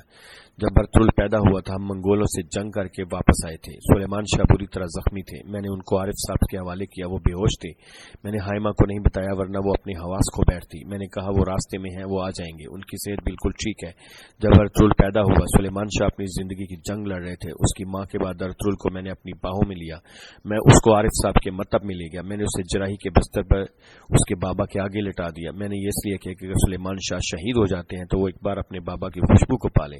ارطغرل اپنے چھوٹے چھوٹے ہاتھوں سے اپنے بابا کو چھو رہا تھا۔ اچانک سلیمان شاہ زندگی کی طرف واپس آئے۔ انہوں نے رب سے دعا کی، شکر ادا کیا اور اپنے بیٹے سے کہا، تمہارے چھوٹے چھوٹے ہاتھوں نے تمہارے بابا کو زندگی دی ہے، یہ ہاتھوں غوث کے زخموں کو بھی بھریں گے۔ تمہاری آنکھیں حضرت علی رضی اللہ تعالی کی تلوار ذوالفقار کی طرح تیز ہیں۔ اللہ نے وہ غوث کے لیے راستہ دکھانے والی بنائے، چاہے پوری دنیا تمہارے خلاف چڑھ دوڑے، تم اپنا سفر کبھی مت روکنا۔ ارطغرل اپنے بابا کی خواہشات کے ساتھ مخلص ہے، میں سالوں سے یہ جانتا ہوں۔ ارطغرل غدار نہیں ہے، اور اب میں یہ بھی جانتا ہوں کہ چاہے ساری دنیا اس کے خلاف ہو جائے لیکن ارطغرل وہی کرے گا جو ٹھیک ہوگا۔ سردار خوشنود کی تقریر نے جہاں سب کے سر جھکا دیے تھے وہاں حائمہ خاتون اور گلداروں کا سر فخر سے بلند کر دیا تھا۔ مہر الدین کے لیے یہ مشکل گھڑی تھی، وہ چند لمحے سوچتا رہا، پھر بولا، ٹھیک ہے سردار خوشنود، میں اللہ تعالیٰ سے دعا کرتا ہوں کہ آپ ٹھیک کہہ رہے ہو۔ مجھے امید ہے ارطغرل بے گناہ ہے، مجھے امید ہے کہ زخمی سپاہی کا اعتراف سچ نہیں ہوگا، انشاءاللہ، سردار خوشنود نے جواب دیا۔ اسی وقت زخمی کوچابش ایک سپاہی کے سہارے جرگے میں آ پہنچا۔ اسے دیکھ کر سردار خوشنود کے چہرے پر پریشانی کی لہر دوڑ گئی۔ کوچابش اسے، یہ کیا ہوا ہے تمہیں؟ میرے سردار ارطغرل صاحب اور ان کے سپاہیوں نے ہم پر حملہ کر دیا اور ہم سب کو مار دیا۔ یہ ناممکن ہے، جھوٹ ہے، یہ سب چلا اٹھے۔ او کمینے بزدل، تمہیں اندازہ ہے کہ تم کیا کہہ رہے ہو؟ حائمہ خاتون اٹھ کر اس کے پاس آ گئی۔ میں نے جو دیکھا وہی کہا، انہوں نے میری یہ حالت کی ہے، کیا ثبوت ہے تمہارے پاس؟ اور تیمور وہ کہاں ہے؟ میں نے انہیں شیر کی طرح لڑتے دیکھا، پھر وہ بری طرح زخمی ہو گئے۔ میں بے ہوش ہو گیا تھا، جب میں نے اپنی آنکھیں کھولی تو وہ ہر طرف مردہ لوگ پائے، لیکن مجھے تیمور بھائی کہیں نظر نہیں آئے۔ جھوٹے، تم جھوٹ بول رہے ہو، ہمیں خاتون نے اسے جھنجھوڑا۔ اسی وقت سردار خوشنود نے اپنے دل پر ہاتھ رکھا اور چکرا کر پیچھے گر گیا۔ سب اسے سنبھالنے کے لیے آگے بڑھے۔ میرے بھائی، حائمہ تڑپ کر ان کی طرف لپکی۔ لعنت ہو اس دن پر جب تم لوگ آئے یہاں، چلے جاؤ یہاں سے، تم سب غدار ہو۔ سردار اس سے زیادہ کچھ نہ کہہ پایا۔ گلداروں حائمہ خاتون کو وہاں لے کر وہاں سے نکل گیا تھا۔ فوراً کھوئی لگانے کے لیے سپاہیوں کا ایک دستہ تیار، ترتیب دو، تیمور صاحب کو زندہ یا مردہ تلاش کرنا ہوگا۔ مہر الدین نے دستہ تیار کرنے کا حکم دیا۔ نویان خون میں ڈوبی ہوئی تلوار دھو رہا تھا، وہ بہت مطمئن تھا۔ حمزہ اور عبد الرحمن بھی اس کے پاس تھے۔ خون، ہر طرف خون، کیا ہی اچھا ہوتا باچو کہ ارطغرل اور اس کے جانباز بھی حمزہ اور عبد الرحمن کی طرح ہمارے ساتھی بن جاتے اور مجھے یہ خون نہ بہانا پڑتا۔ کاش ہم نے انہیں کہا، اپنے قدیم मंगोल भाइयों के साथ एक हो जाओ। हम इकट्ठे जिंदगी का लुत्फ उठाते हैं, लेकिन उन्होंने हमारी बात ठुकरा दी। लेकिन आखिर कब तक? तुर्क जंगजू आखिर कब तक अर्तुगरुल और उसके साथियों की बातों में आते रहेंगे? ऐसी बातें जो बाजार सुनने में अच्छी लगती हैं। बच्चों, तुम देखना, हमजा और अब्दुर्रहमान जैसे बहादुर जवान हम बहुत जल्द हमारे पास चंगेज खान के लश्कर में शामिल होने के लिए आएंगे। वो हमारे साथ हमारे रास्ते चलेंगे, हमारे शाना बिशाना जंग लड़ेंगे, फिर हम अपने ओगोस भाइयों के साथ मिलकर पूरी दुनिया को फतह करेंगे। है ना हमजा? उसने हमजा की तरफ देखा। सरदार नोयान, जब तक दोनों कबीलों के सरदार जहन्नुम में नहीं जाते हम अमन नहीं पा सकते। और तुम? तिनगोत ने कहा। अब्दुर्रहमान, तुम्हारा क्या ख्याल है? तुम बहुत खामोश हो। अर्तुगरुल ने सिर्फ अर्तकोश और सल्जोक सिपाहियों को कत्ल नहीं किया, बल्कि वो तैमूर और उसके सिपाहियों का भी कातिल है। तिनगोत के लहजे में उसके लिए नफरत थी। अब्दुर्रहमान, बताओ, अब कई सिपाही क्या करेंगे? अब वो किसके फरमाबरदार होंगे? क्या वो अम्मा हाइमा या सरदार खुशनूद की अताअत करेंगे? सरदार नोयान, जैसा आपने चाहा, अर्तुगरुल मरेगा। कई और दो दुर्गा तो एक दूसरे से लड़ेंगे या आपकी अताअत इख्तियार करेंगे। उनके लिए इसके सिवा कोई और चारा नहीं। वो आपके साथ मिलकर शेरों की तरह लड़ेंगे और पूरी दुनिया फतह करेंगे। अब्दुर्रहमान ने तसल्ली दी तो नोयान फिर से तलवार धोने लगा। वो गहरी सोच में था, जबकि तिनगोत तंजिया नजरों से अब्दुर्रहमान को देख रहा था। गनी के गार में सब लोग हलीमा के हाथ का बना हुआ लजीज खाना खा रहे थे। तैमूर अब कबीले में शेखियां बिगाड़ने लगा कि उसने हमें शिकस्त दी। रोशान ने पूछा, इसे भाई को दुआ देनी चाहिए कि हमने उसे कत्ल नहीं किया और उसको वहीं दफन नहीं कर दिया। नूरगुल बोला, अगर हम उनको वहां मार देते तो कभी कबीले वापस न जा सकते। अर्तुगरुल ने जवाब दिया। भाई, अब हम क्या करेंगे? नूरगुल ने पूछा। कोचाबश की गद्दारी को रोकना होगा, किसी भी तरह से उसको खत्म करना है। उसी वक्त आहट सुनाई दी तो वो सब गार के धाने की तरफ देखने लगे। आने वाले आरफ साहब थे। अर्तुगरुल ने खाने की दावत दी तो वो बोले, मेरे पास ज्यादा वक्त नहीं है, मैं कुछ जरूर बातें करने आया हूँ। क्या बात है आरफ साहब? जनाब तैमूर मर गए। ये सुनकर सब, मगर कैसे? अर्तुगरुल ने पूछा। कोचाबश ने कहा है कि आपने अपने जांबाजों के साथ उन्हें मार दिया। ये सुनकर अर्तुगरुल सारी बात समझ गया। नोयान और कोचाबश ने अपनी चाल दी थी। मैं यहाँ इस यकीन से आया हूँ कि ये सब आपने नहीं किया होगा, लेकिन आप पर एतमाद करने वाला सिर्फ मैं अकेला रह गया हूँ। आपको फौरन कोई कार्रवाई करनी होगी, वरना कबीले की सूरत हाल अबतर हो जाएगी। क्या उसकी लाश मिली? अर्तुगरुल ने पूछा। नहीं, आरिफ साहब ने जवाब दिया। बज़ाहिर मंगोलों ने उसे मारा और इल्जाम मुझ पर लगा दिया। शैतान अपना रास्ता बनाने के लिए मक्कारियां करता रहेगा। अहम बात यह है कि अब आप लोगों ने क्या करना है। अब मुझे इजाजत दें। आरिफ साहब वापस चले गए। हमें हर हाल में तैमूर की लाश को तलाश करना होगा। अल्लाह करे वो जिंदा हो, जिस हाल में भी हो हम उसे तलाश करने जाएंगे। आरिफ साहब के जाते ही अर्तुगरुल ने अपने जांबाजों को हुक्म दिया। वो सारी रात तैमूर को तलाश करते रहे, मगर उसका सुराग न मिला, हत्ता कि सुबह हो गई। भाई फजर का वक्त हो गया, मगर अभी तक कोई निशान नहीं मिला। नूरगुल ने कहा, ऐसे लगता है जैसे वो हवा में गायब हो गया और तुम सब फैलकर इसे तलाश करो। एक बार फिर ढूंढने लगे। कबीले के हालात खराब हो गए थे। हाइमा खातून अपने खेमे में थी। गुलदारो, शहनाज और रोशनी भी वहीं थी। हर फर्द परेशान था। सूरत हाल ऐसी गैर यकीनी थी, कुछ भी हो सकता था। हमारे सिपाही सुबह तक हिफाजत पर होंगे, हमें हर नगहानी के लिए तैयार रहना होगा। गुलदारों ने कहा, हम यहाँ मजीद नहीं रुक सकते। अगर वो दो कबीलों के सिपाही एक दूसरे से लड़ते हैं तो ये एक बहुत बड़ी आफत होगी। जितनी जल्दी मुमकिन हो हमें ये जगह छोड़ना होगी। करीब बैठी रोशनी को एहसास हो गया था कि ये सब उसी का किया धरा है। गुलदारों के जाते ही वो भी अपनी जगह से उठ गई। हाइमा खातून भी उस पर नजर रखे हुए थी। फिर हाइमा खातून चादर लेकर दरवाजे की तरफ बढ़ी। अम्मीजान इस वक्त कहाँ जा रही हैं? शहनाज ने फिक्रमंदी से पूछा। सरदार खुशनूद से बात करने। अम्मीजान क्या मतलब? सिपाही गुस्से में है, आप ऐसे अकेले नहीं जा सकती। शहनाज ने कहा। रोशनी पर्दे की ओर से उनकी बातें सुन रही थी। तमाम सिपाही मेरे बच्चे हैं, मैं उनके दर्द को जानती हूँ। उन्होंने अपना सरदार खोया है, तुम फिक्र न करो। हाइमा खातून ने उसे तसल्ली दी।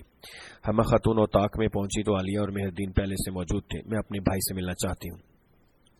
वो सो रहे हैं, इन्हें सुकून की जरूरत है, आलिया खातून ने जवाब दिया। हाइमा खातून, उनके सोने पर हमें शुक्र करना चाहिए। अगर वो अपने हवास में वापस आते हैं तो हम सब का खात्मा हो जाएगा। मुझे डर है कि वो अपने गम की वजह से कुछ ऐसा वैसा न कर जाएं। तैमूर की गैर मौजूदगी में सरदार खुशनूद और सिपाहियों समेत तमाम लोगों को मेरे लिए काबू करना मुश्किल हो जाएगा। मेहरदीन ने कहा।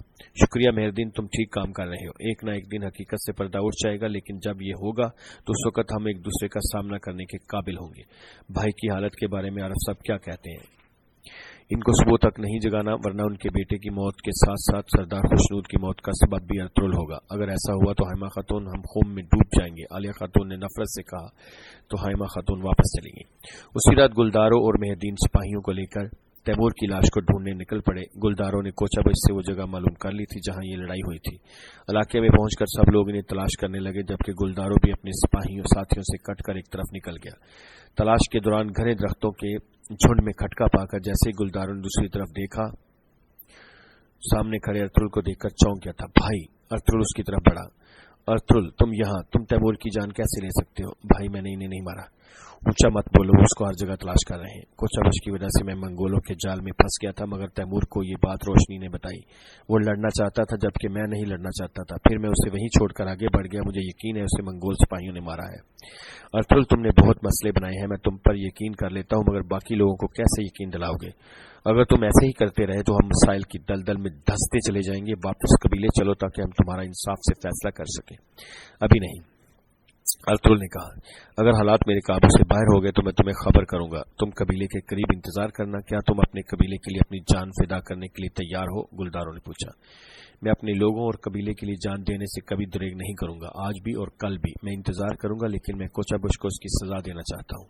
इसकी तुम फिक्र न करो। गुलदारों ने उसे तसल्ली दी। उसी वक्त इन्हें मेहरदीन की आवाज सुनाई दी। वो भी कहीं करीबी था।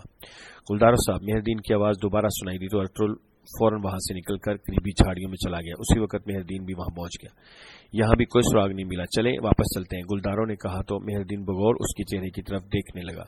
उसने अतराफ का जायजा लिया और वापस चला गया। जल्द ही वो मायूस होकर कबीले वापस पहुंच गए।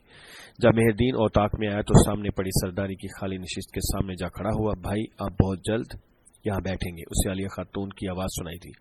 आलिया, ये मेरे लिए कोई अहमियत नहीं रखता। भाई, ये आप क्या कह रहे हैं? हमने जो इतना वक्त इस पर लगाया, इतना खून बहाया, वो किस वजह से था? आलिया चौंकी।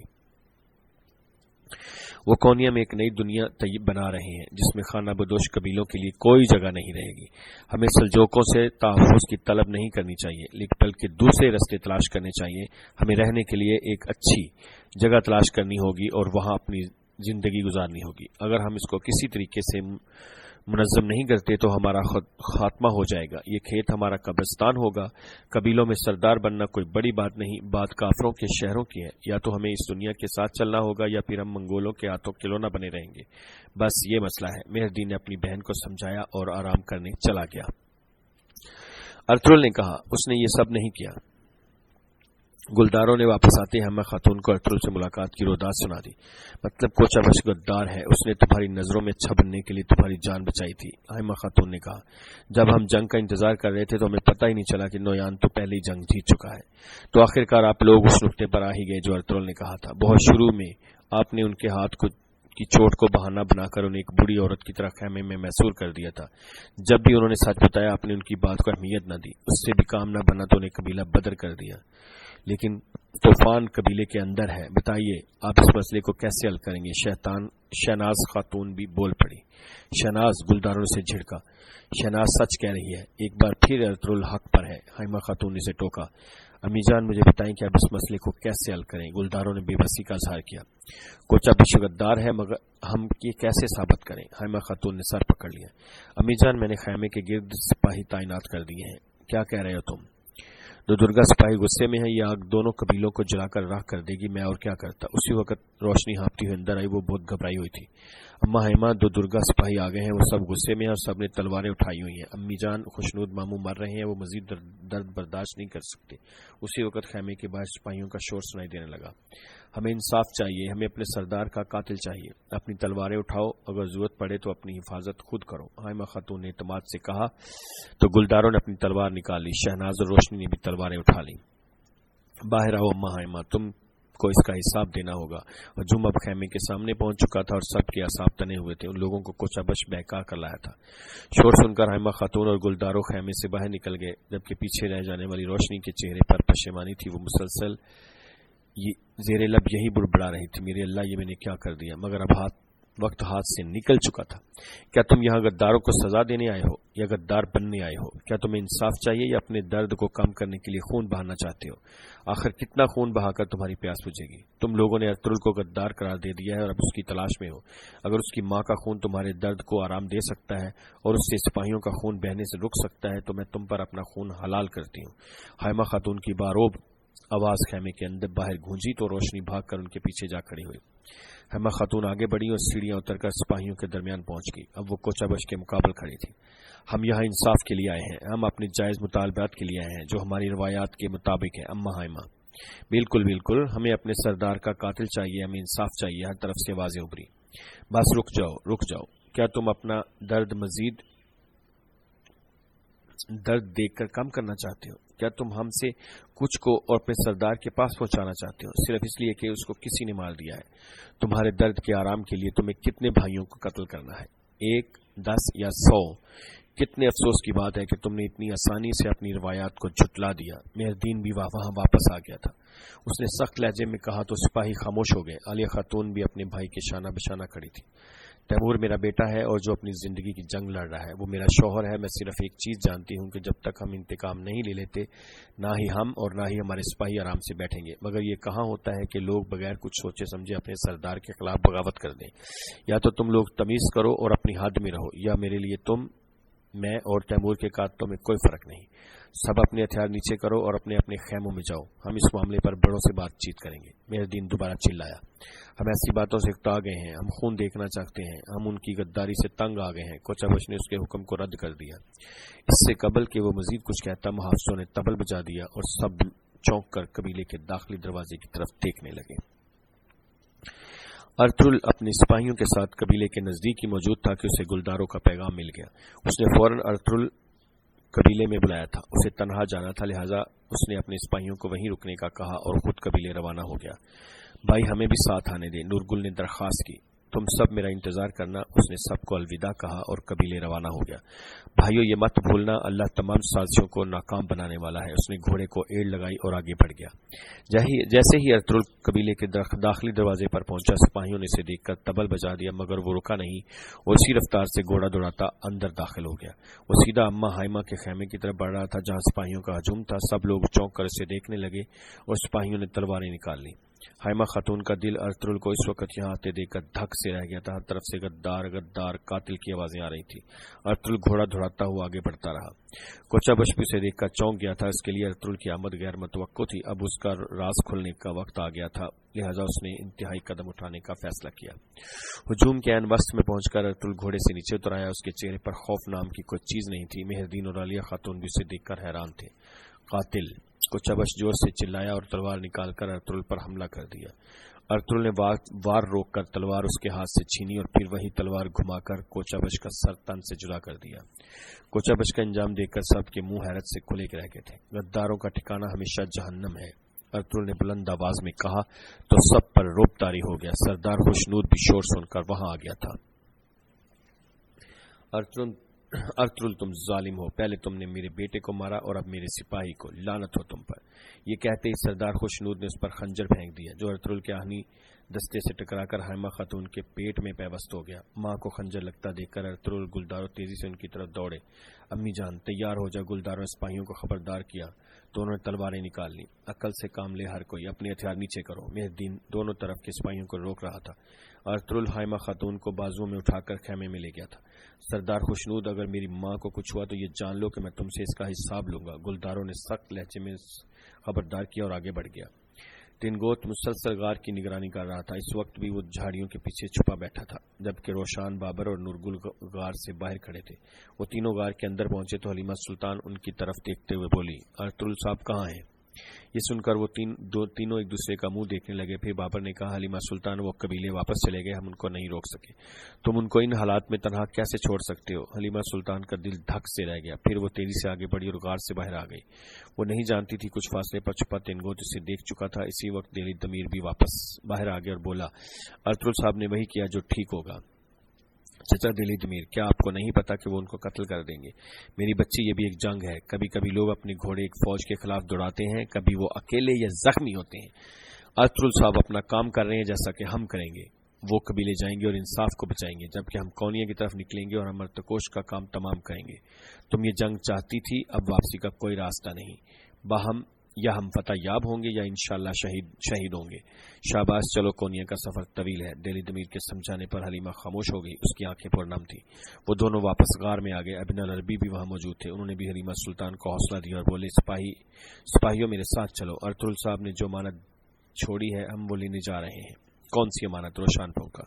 فکر نہ کرو، تم بھی دیکھو گے، جتنی جلدی ہو سکے ہمیں جانا ہوگا، ابن العربی نے کہا، اور سب لوگ باہر آ گئے۔ ابن العربی نے حلیمہ سلطان اور دہلی دمیر کو کونیا روانہ ہونے کی ہدایت کی اور خود آگے بڑھ گئے۔ وہ نور گل روشان اور بابر کو لے کر گھنے جنگل میں ایک ایسے مقام پر آ گئے تھے جہاں ان کا درویش خدمتگار تیمور کے زخم صاف کر رہا تھا۔ نور گل اور اس کے ساتھی تیمور کو دیکھ کر حیران رہ گئے تھے۔ اللہ تیرا لاکھ لاکھ شکر ہے، میں سوچ بھی نہیں سکتا تھا کہ ایک دن اس کے زندہ بچ جانے پر مجھے اتنی خوشی ہوگی۔ روشان تیزی سے اس کی طرف بڑھا۔ درویش کیا حال ہے اس کا؟ ابن عربی نے پوچھا۔ شیخ صاحب جتنی جلدی ممکن ہو اسے کسی محفوظ مقام پر لے جانا ہوگا۔ حضور آپ نے کیسے تلاش کیا اس کو؟ نورگل نے پوچھا۔ ارطغرل نے اسے ایک کھائی سے نکالا تھا، یہ بھی زندہ تھا، اسی وقت ہم اس طرف نکل آئے۔ اس کی حالت اچھی نہیں تھی، باقی لوگ بھی اسے تلاش کر رہے تھے، لہٰذا ہم نے اسے کسی محفوظ مقام پر چھپانے کا فیصلہ کر لیا۔ چلو سپاہیوں اب اٹھاؤ اسے، تمہارے ارطغرل بھائی کی نجات اس جوان کے بچ جانے پر منحصر ہے، ابن العربی نے کہا تو بابر نے آگے بڑھ کر تیمور کو کندھے پر اٹھا لیا۔ سردار خوشنود اپنے خیمے میں آ گیا تھا، وہ اپنے کیے پر پشیمان تھا۔ عالیہ اور مہردین بھی اس کے پاس تھے۔ یا اللہ یہ کیا ہو گیا؟ کیا کر دیا میں نے اپنی ہی بہن کو مار دیا۔ صبر کریں حضور، مرنے سے پہلے تک ایک امید باقی رہتی ہے، اپنے آپ کو سنبھالیں۔ عالیہ خاتون نے کہ ابھی تک میرا بیٹا نہیں ملا، مزید سپاہی بھیجو، ہر جگہ تلاش کرو۔ فکر نہ کریں خوشنود صاحب، ہم تیمور کو ہر جگہ تلاش کر رہے ہیں، میں نے جنوبی علاقے میں مزید سپاہی بھیجے ہیں، ہم نے اسی رات کو بھی ڈھونڈنے کا انتظام کر لیا ہے۔ مہردین نے کہا میں نے اپنے بیٹے کو وہ اہمیت نہیں دی جو ارطغرل کو دی، لیکن اس نے میرے بیٹے کو مار دیا، اس نے ہمارے بہترین سپاہی کو ہماری آنکھوں کے سامنے قتل کر دیا، میں اسے قتل کر دوں گا۔ سردار خوشنود کی سانس اکھڑنے لگی، اس کی طبیعت خراب ہو رہی تھی۔ مہردین نے آگے بڑھ کر اسے سہارا دیا۔ براہ کرم پرسکون ہو جائیں، پہلے ہم یہ دیکھتے ہیں کہ حائمہ زندہ ہے کہ نہیں، وہ ورنہ سب کچھ تباہ ہو جائے گا۔ اہلیہ نے اسے دعا پلائی۔ تیر کمان سے نکل چکا ہے، یا تو ہمیں ارطغرل ملے گا یا بڑے پیمانے پر خون ریزی ہوگی۔ مہردین نے جواب دیا اور خوشنود کو بستر پر لٹا دیا۔ سردار خوشنود، اگر آپ نے ہمت ہاری تو دونوں قبیلوں کے درمیان جنگ ناگزیر ہو جائے گی، اس کو برداشت کرنا اور اس کا حل نکالنا ہمارا فرض ہے۔ مہردین نے اسے سمجھایا۔ جب تک ارطغرل کو سزا ملے اور کوئی قبیلہ نہ چھوڑ جائیں، میں مزید خون ریزی نہیں چاہتا۔ بزرگوں کے جرگے کے بعد ایک آدمی کا خون ضرور بہے گا اور وہ خون ارطغرل کا ہوگا۔ جاؤ دونوں قبیلوں کے درمیان جنگ کو روک لو، گلداروں سے بات کرو، آپ کو صبر سے کام لینا ہوگا، آخر آپ کی بات حتمی ہوگی۔ میں نے اپنی بہن کے ساتھ کیا کر دیا؟ اگر وہ مر گئی تو میں اس بوجھ کے ساتھ کیسے جیوں گا؟ سردار خوشنود کی آنکھوں میں آنسو تھے۔ پریشان نہ ہو حائمہ کا میں خود خیال رکھوں گی، آپ تھوڑا آرام کر لیں۔ عالیہ نے اسے سونے کا مشورہ دیا اور مہردین کے ساتھ باہر آ گئی۔ تم کائیوں کو پرسکون کرنے کی کوشش کرو، میں اپنے سپاہیوں کو سمجھاتا ہوں، مہردین نے کہا۔ عالیہ ہمیں اس صورتحال کو بہت ہی عمدگی سے سنبھالنا ہے، یہ صورتحال بظاہر خطرناک ہے لیکن ہمیں ان حالات کو اپنے مفادات کے لیے استعمال کرنا ہوگا۔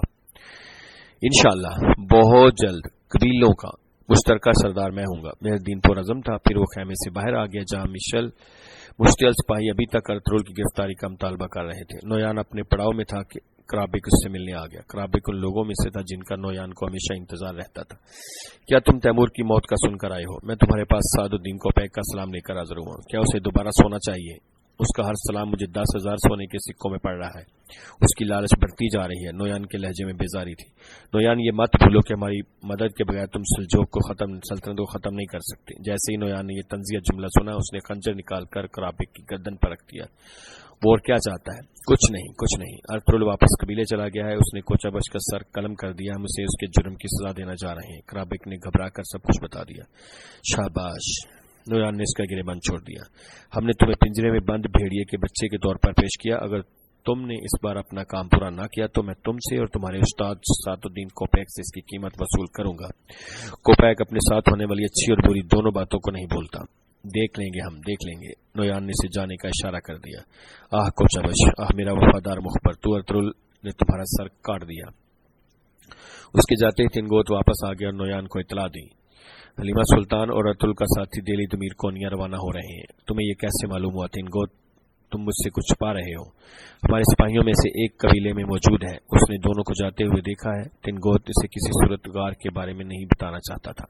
اور تمہیں یہ کیسے معلوم ہوا کہ وہ کونیا روانہ ہوئے؟ ارتکوش کی خفیہ دستاویز ہم جن کے پیچھے تھے، جو سارم نے بھیجی تھی، وہ ارطغرل کے پاس ہے۔ مجھے لگتا ہے کہ وہ اب اپنی بیوی کے ذریعے دستاویز سلطان علاء الدین کو پہنچانا چاہتا ہے۔ ابھی ان کے پیچھے جاؤ، اگر میرا اندازہ درست ہے تو سارم کی دستاویزات میں منگول افواج کی تمام معلومات ہیں۔ یہ دستاویزات علاء الدین تک نہ پہنچے، پہلے وہ سب دستاویزات حاصل کرو، پھر ان دونوں کو مار دو اور ٹھہرو۔ بادشاہ کو بتاؤ کہ ایسے سپاہی تیار کریں جو آج رات مرنے کا انتظار کر سکتے ہیں۔ آج رات میں ارطغرل سے اپنا وعدہ پورا کرنے کی منصوبہ بندی کر رہا ہوں۔ اس کے خون سے پہلے میں اس سے وہ سب کچھ چھین لینا چاہتا ہوں جو اس کے لیے اہم ہے۔ حائمہ خاتون کی حالت بہت نازک تھی. انہیں خنجر سے گہرا زخم آیا تھا. عارف صاحب ان کا علاج کرنے میں مصروف تھے جبکہ شہناز اور روشنی ان کی مدد کر رہی تھی.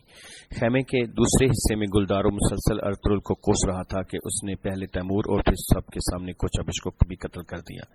تمہاری وجہ سے ہماری ماں زندگی اور موت کی جنگ لڑ رہی ہے. نہیں چھوٹے بھائی نہیں, اب میں تمہارے ساتھ کھڑا نہیں ہو سکتا. مزید مجھے کوئی پرواہ نہیں. تم کوچابش کو سب کے سامنے کیسے قتل کر سکتے؟ وہ ایک غدار تھا. اگر وہ زندہ رہتا تو ہم نویان سے کسی صورت نہیں جیت سکتے تھے. وہ قبیلے میں نویان کا جاسوس تھا جس کی وجہ سے نویان ہمیشہ ہم سے دو ہاتھ آگے رہتا تھا. ارطغرل نے جواب دیا. تو کیا اب امن ہو گیا ہے؟ ہماری ماں کے قبیلے کا حال خیال کر لو. خون ریزی ہو جائے گی. تیمور کی لاش ابھی تک نہیں ملی. گلدارو نے جھلا کر کہا. تیمور زندہ ہے بھائی, وہ زندہ ہے. گلدارو چونک گیا. تو کہاں ہے وہ محفوظ ہاتھوں میں ہے. ارطغرل نے اسے تفصیل بتائی.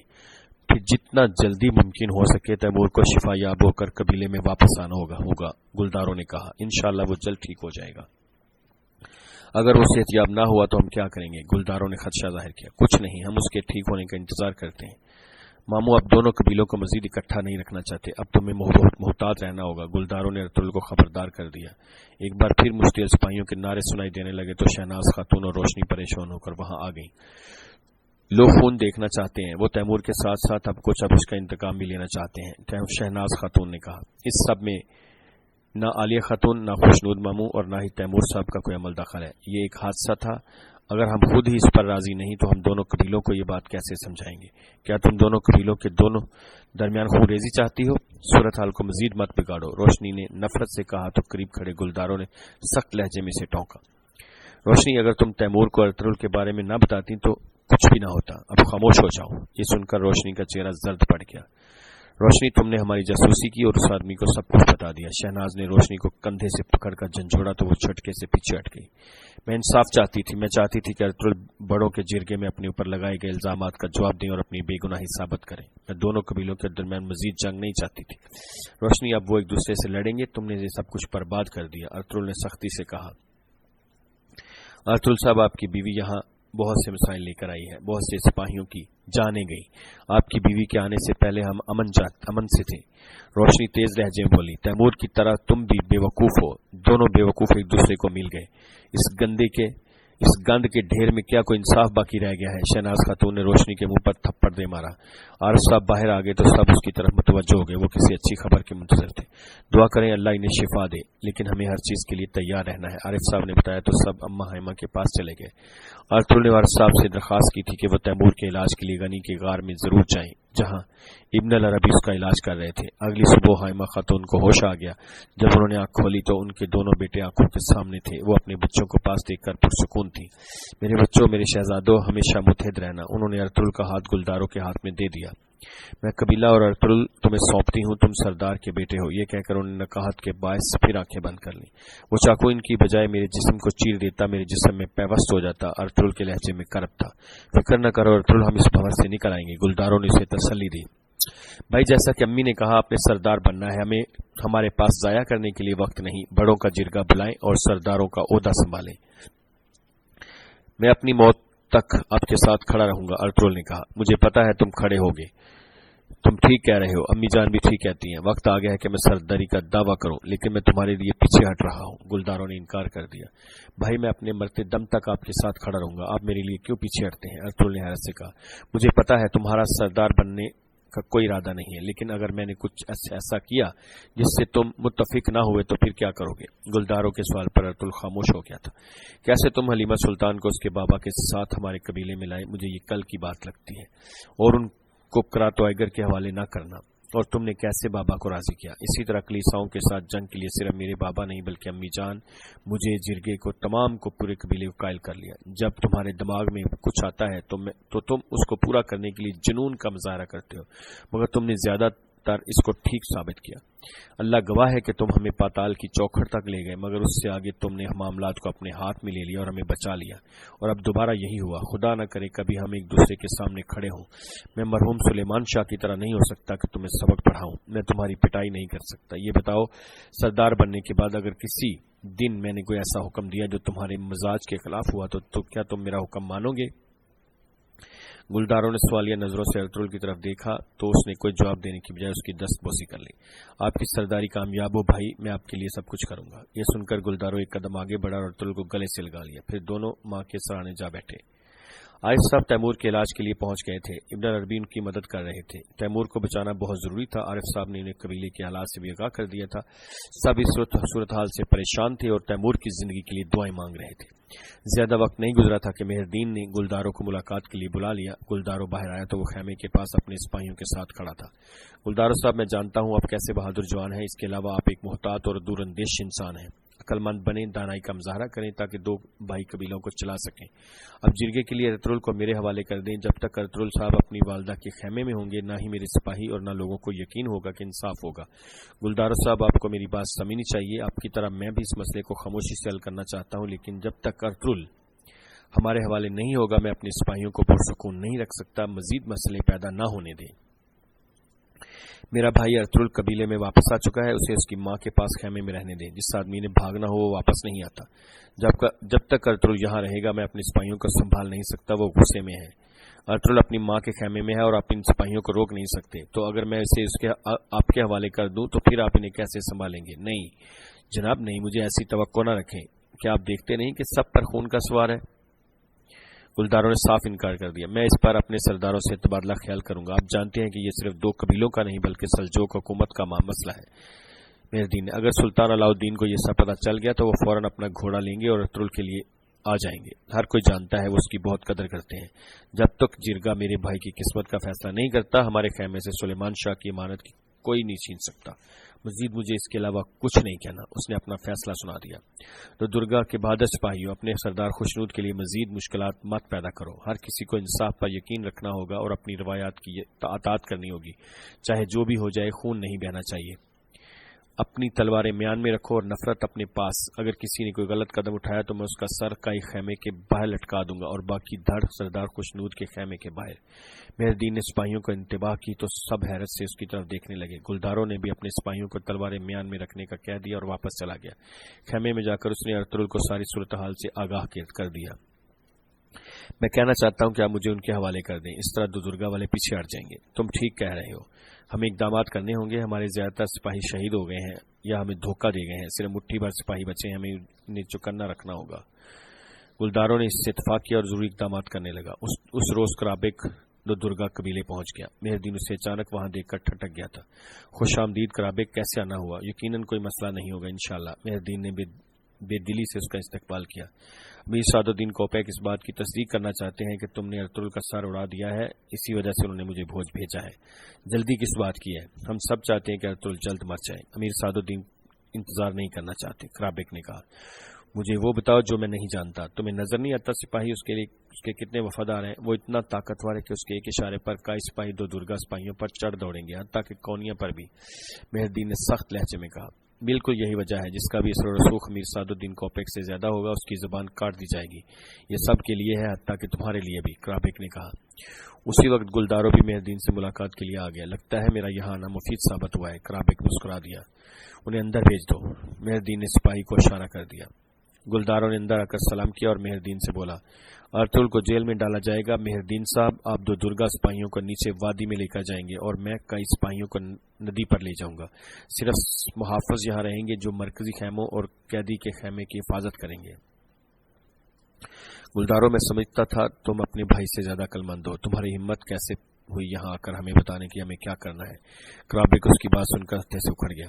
हम अर्तुगरुल को सादुद्दीन कोपेक के जिरगे में लाने की कोशिश कर रहे हैं। अगर तुम हमारे अच्छे इरादों पर सवाल उठाते हो और हमें हमारी याद दिलाना चाहते हो तो मैं तुम्हें मशवरा देता हूं कि जाओ और मजीद सिपाही ले आओ, फिर फैसला मैदान में कर लेते हैं। गुलदारों भी डट गया। जेल की हिफाजत पर किसके सिपाही मामूर होंगे? मेहरदीन ने जल्दी से मौजू बदला। दोनों कबीलों के सिपाही हिफाजत पर होंगे। खेमे के अतराफ में कई सिपाही और थोड़ा आगे दो दुर्गा सिपाही होंगे। मेरे और अर्तुगरुल के काबिल एतमाद लोगों के अलावा कोई अंदर दाखिल नहीं हो सकेगा। अगर कोई दाखिल हुआ या कोशिश की तो अपनी जान से हाथ धो बैठेगा। ठीक है, सुबह सब यहाँ इकट्ठे होंगे। दोनों सिपा सलार कराबिक और सादुद्दीन कोपेक जिरगे में शिरकत करेंगे। मेहरदीन ने इत्तफाक किया। सल्तनत को हमेशा खुश आमदीद कहते हैं, हम उसके इंसाफ पर यकीन रखते हैं, लेकिन सादुद्दीन कोपेक کہ انصاف کا ہمیں کل جرگے میں پتہ چلے گا۔ گلداروں نے کرابک کی طرف دیکھتے ہوئے کہا، اللہ ہمیں سیدھے رستے پر چلائے۔ کرابک بولا تو گلداروں آمین کہہ کر واپس چلا گیا۔ کل یہ مسئلہ ختم ہو جائے گا۔ گلداروں کے جاتے ہی کرابک نے اپنا فیصلہ سنا دیا۔ اسی روز ارطغرل کو اس کی رضامندی سے قید میں ڈال دیا گیا۔ یا اللہ، تو نے مجھے ان گنت مشکلوں سے نکالا ہے، تو نے ہر مشکل وقت میں ہماری مدد کی، میری ماں کو زندہ رکھنا۔ تیمور یہاں صحت مند ہو کر لوٹے۔ ارطغرل نے دعا کی۔ قیدیوں والے خیمے میں منتقل کرتے ہی کرابک اس سے ملنے آ گیا۔ وہ ارطغرل کو قید دیکھ کر فاتحانہ انداز میں مسکرایا اور بولا، ارطغرل ہم دوبارہ مل گئے۔ ارطغرل کو وہ منظر یاد آ گیا جب اس کی کرابک سے نویان کے پڑاؤ پر ملاقات ہوئی تھی۔ جس وقت ارطغرل کے ہاتھ میں کیل ٹھونکی تھی اس وقت بھی کرابک وہیں تھا۔ سعد الدین کوپیک نے اپنا سلام بھیجا ہے، وہ تمہاری کامیابیوں پر شکر گزار ہیں، لیکن اب وہ چاہتے ہیں کہ میں تمہارا سر محل میں لے کر جاؤں۔ وہ کہتے ہیں بہادر ارتکوش اور شہید سپاہیوں کی موت رائے گاہ نہیں جائے گی۔ اللہ ہماری سلطنت پر رحم فرمائے۔ جب سلطان کا سب سے اہم مشیر امیر سعد الدین کوپیک کی سلطنت کا غدار ہے تو اس سلطنت کا اللہ ہی حافظ ہے۔ ہمارا سب کچھ سلطنت اور حکومت کی خیر سگالی کے لیے۔ علاوہ ازیں کیا تم اس اپاہج ہاتھ سے تلوار پکڑو گے یا تمہیں ابھی بھی یقین ہے کہ تم جرگے کے فیصلے کے بعد بھی زندہ رہو گے؟ کرابک نے طنز کیا۔ تمہارا انجام قریب ہے کرابک۔ ارطغرل نے اسے خبردار کیا۔ کس کا انجام قریب ہے یہ تو جرگے میں پتہ چلے گا ارطغرل، کرابک نے نفرت سے کہا اور واپس چلا گیا۔ کرابک دوبارہ مہردین کے پاس آ گیا جہاں سردار خوشنود بھی موجود تھا۔ امیر سعد الدین کوپیک کا فیصلہ واضح ہے کہ ارطغرل کو سزائے موت ہوگی۔ کل جرگے کے فوراً بعد یہ قصہ ختم ہو جائے گا۔ ہم نے دونوں قبیلے کے سپاہیوں کو آپس میں لڑنے سے روکنا ہے، مہردین نے کہا۔ اس نے میرے بیٹے کو مارا ہے، کیا پتا وہ اور کتنوں کا خون بہائے گا۔ اس کو مرنے دو، اب انصاف کے لیے اس کا خون بہنے دو۔ سردار خوشنود نے سخت لہجے میں مہردین کو ٹوکا۔ اس نے کرابک کی حمایت کر دی تھی۔ سردار خوشنود کے دل میں ارطغرل کے لیے اس قدر نفرت تھی کہ وہ ہر صورت اس کی سزائے موت چاہتا تھا۔ وہ کچھ دیر ان کی گفتگو میں شریک رہا اور پھر حائمہ خاتون سے ملنے ان کے خیمے میں پہنچ گیا۔ گلدارو وہاں نہیں تھا۔ وہ حائمہ خاتون کے سرانے جا بیٹھا جو کہ بےسود پڑی تھی۔ میری بہن مجھے معاف کر دو۔ سردار خوشنود نے ان کا ہاتھ تھام لیا۔ بھائی، سردار خوشنود کی آواز سن کر حائمہ نے دھیرے سے آنکھیں کھولی۔ اللہ کا شکر ہے کہ تم ٹھیک ہو حائمہ، یہ غم کس طرح برداشت کریں گے ہم؟ آج میرا بیٹا کل تمہارا۔ حائمہ، ہم اس سے زندگی میں کیا غلطی ہوئی ہے؟ میرا بیٹا قاتل نہیں ہے۔ اپنے بھائی کو قتل کرنے کی بجائے وہ 1000 مرتبہ مرنے کو ترجیح دے گا۔ کتنی بار اس کے ساتھ مل کر آپ نے دشمنوں کے خلاف جنگ کی، کیا آپ اپنے بھانجے کو نہیں جانتے؟ اس نے غدار کو چبش کو مارا ہے، اپنی زندگی داؤ پر لگائی۔ وہ سپاہیوں کے غضبناک ہونے کے باوجود آیا، وہ اپنی جان خطرے میں ڈال کر قبیلے واپس آیا۔ آپ نے کبھی سوچا؟ حائمہ خاتون نے دھیرے دھیرے کہا۔ حائمہ، میں جانتا ہوں کہ اللہ نے میری تقدیر میں یہ تکلیف کیوں لکھی، یہ سب میرے گناہوں کی سزا ہے۔ میرے پیارے اللہ، مجھے معاف کر دے، میرے بیٹے اور بہن کی جان بخش دے۔ سردار خوشنود اپنے گناہوں کی معافی مانگ رہا تھا کہ گلدارو بھی آگے۔ اسے دیکھ کر سردار خوشنود وہاں سے اٹھ گیا۔ لگتا ہے ضمیر کو راحت نہیں مل رہی۔ مامو جان، بیٹا تم اپنی سناؤ، یہ سب کچھ ہونے میں ہم میں سے کون بے گناہ ہے، ارطغرل تم یا حائمہ؟ اس کا جواب جاننے میں بہت دیر ہو چکی ہے مامو جان۔ کل جرگے میں جو فیصلہ کیا جائے گا وہ دونوں قبیلوں اور سلطنت کو مفلوج کر دے گا۔ ابھی حقیقت سمجھ جائیں اور ارطغرل کا ساتھ دیں۔ وہاں سے سردار خوشنود ارطغرل سے ملنے قیدیوں کے خیمے میں چلا گیا۔ وہ کچھ دیر بغور ارطغرل کی طرف دیکھتا رہا، پھر نفرت سے بولا، ارطغرل، کیا تم نے میرے بیٹے کو مارا ہے؟ مامو جان، آپ کیا جاننا چاہتے ہیں؟ کیا آپ جانتے ہیں کہ کرابک کے پیچھے کون ہے جو میری جان لینا چاہتا ہے؟ کرابک جو پہلے نویان کے ساتھ کھانے میں شریک تھا اور اب آپ کے خیمے میں بطور مہمان آیا ہے۔ میں نے آپ کو کچھ ابش جو قبیلے میں فتنہ پھیلا رہا تھا اس کا سر دیا اور اس کی قیمت میری جان نے چکائی۔ اب آپ چاہتے ہیں میں معافی کی بھیک مانگوں؟ میں نے آپ کو بتایا تھا کہ وہ کافر نویان قبیلے سے جنگ کرنے کے لیے گرمیوں کا انتظار نہیں کرے گا۔ آپ نے میرا یقین نہ کیا اور آپ کے بیٹے نے اس کی قیمت چکائی۔ اب مجھ پر الزام لگا کر آپ اپنے ضمیر کو صاف کرنے کی کوشش کر رہے ہیں۔ بتائیں مامو، آپ کیا چاہتے ہیں؟ یہ سن کر سردار خوشنود نے کوئی جواب نہ دیا اور واپس چلا گیا۔ اسے کچھ ہی دیر گزری تھی کہ ارطغرل کو خیمے کے باہر شور سنائی دینے لگا۔ سپاہی ایک دوسرے کو منگولوں کے حملے سے خبردار کر رہے تھے، پھر تلواروں کی کھنک اور مرتے ہوئے انسانوں کی چیخیں سنائی دینے لگیں۔ یہ وقت ارطغرل کے لیے بہت کٹھن تھا۔ وہ اس قید خانے سے نکل کر اپنے سپاہیوں کی مدد کرنا چاہتا تھا مگر بے بس تھا۔ وہ ایک شیر کی طرح پنجرے میں قید تھا اور دھاڑ رہا تھا۔ اس کی آواز سن کر ایک کئی سپاہی اندر آیا اور تیز لہجے بولا، جناب، منگولوں نے قبیلے پر حملہ کر دیا ہے۔ दरवाजा खोलो जल्दी। अर्तुगरुल ने हुक्म दिया तो सिपाही जल्दी जल्दी दरवाजा खोलने लगे। उसी वक्त एक मंगोल सिपाही वहां आ गया और पिंजरे का दरवाजा खोलकर अंदर दाखिल हो गया। उसके हाथ में खून आलूद तलवार थी और मुसलसल अर्तुगरुल पर वार कर रहा था। अर्तुगरुल खाली हाथ से उसके वार रोक रहा था, जिससे मंगोल सिपाही की झंझलाहट बढ़ती जा रही थी। कुछ ही देर में अर्तुगरुल ने मंगोल सिपाही की गर्दन तोड़ डाली और तलवार संभालकर खेमे से बाहर आ गया। बाहर हर तरफ लाशें बिखरी हुई थी। इक्का दुक्का काई और दुदुर्गा मुहाफिज कबीले का तारफ दफा कर रहे थे। गुलदारो, मेहरदीन और सरदार खुशनूद भी मंगोलों से लड़ रहे थे। अर्तुगरुल भी इस जिहाद में उनका साथी बन गया और फिर देखते ही देखते मैदान की सूरत बदल गई। जल्दी उन्होंने मंगोलों की गर्दनें तन से जुदा कर दी। फिर वो सब हाइमा खातून के खेमे की तरफ दौड़ पड़े। मंगोलों ने उस खेमे पर भी हमला किया था, लेकिन वहां मौजूद खवातीन ने डट कर मुकाबला किया और मंगोल सिपाहियों को वासले जहन्नम कर दिया था। आरिफ साहब हाइमा खातून के पास थे। तमाम अहले खाना ठीक थे, उनका कोई जानी नुकसान नहीं हुआ था। अर्तुगरुल, ये सब आफतें हम पर लाने वाले तुम हो। तुम्हारी जिद ने हमें सूरत हाल से दो-चार किया। सरदार खुशनूद से देखते ही बरस पड़ा। मामू, आपको नजर नहीं आता मंगोलों के साथ हमारे साथ मामलात मुख्तलिफ हैं। बेशक तैमूर मरे या अर्तुगरुल, वो कभी हमारे घर, खवातीन और हमारी बीमार माँ की जान लेने की कोशिश नहीं छोड़ेंगे। गुलदारों ने मुदाखलत की। बस मामू जान, बस। ये कैसी नाराजगी है जो आप अभी तक जारी रखे हुए हैं? मुझे चूहे की तरह पिंजरे में डालने के लिए आपने पूरा जोर लगाया। देखें, मैं अब बाहर हूं, मगर मैं जब अपनी मर्जी से दोबारा इस पिंजरे में चला जाऊंगा। मामू, पता है क्यों? ताकि आप और बाकी सरदारों को सच्चाई का पता चल सके।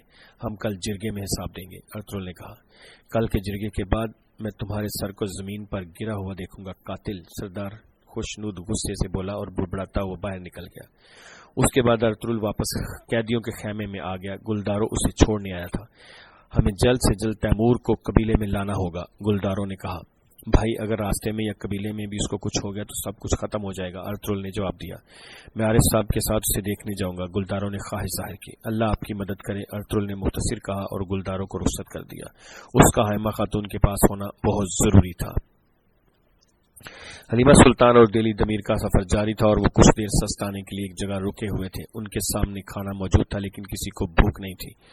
देखो मेरी बच्ची, अल अजीज के महल में और कलीसाई किले में अर्तुगरुल ने हमेशा हमारे लोगों और मजहब के खिलाफ होने वाली चालों को नाकाम बनाया। तुम फिक्र न करो, वो एक बार फिर कामयाब होगा।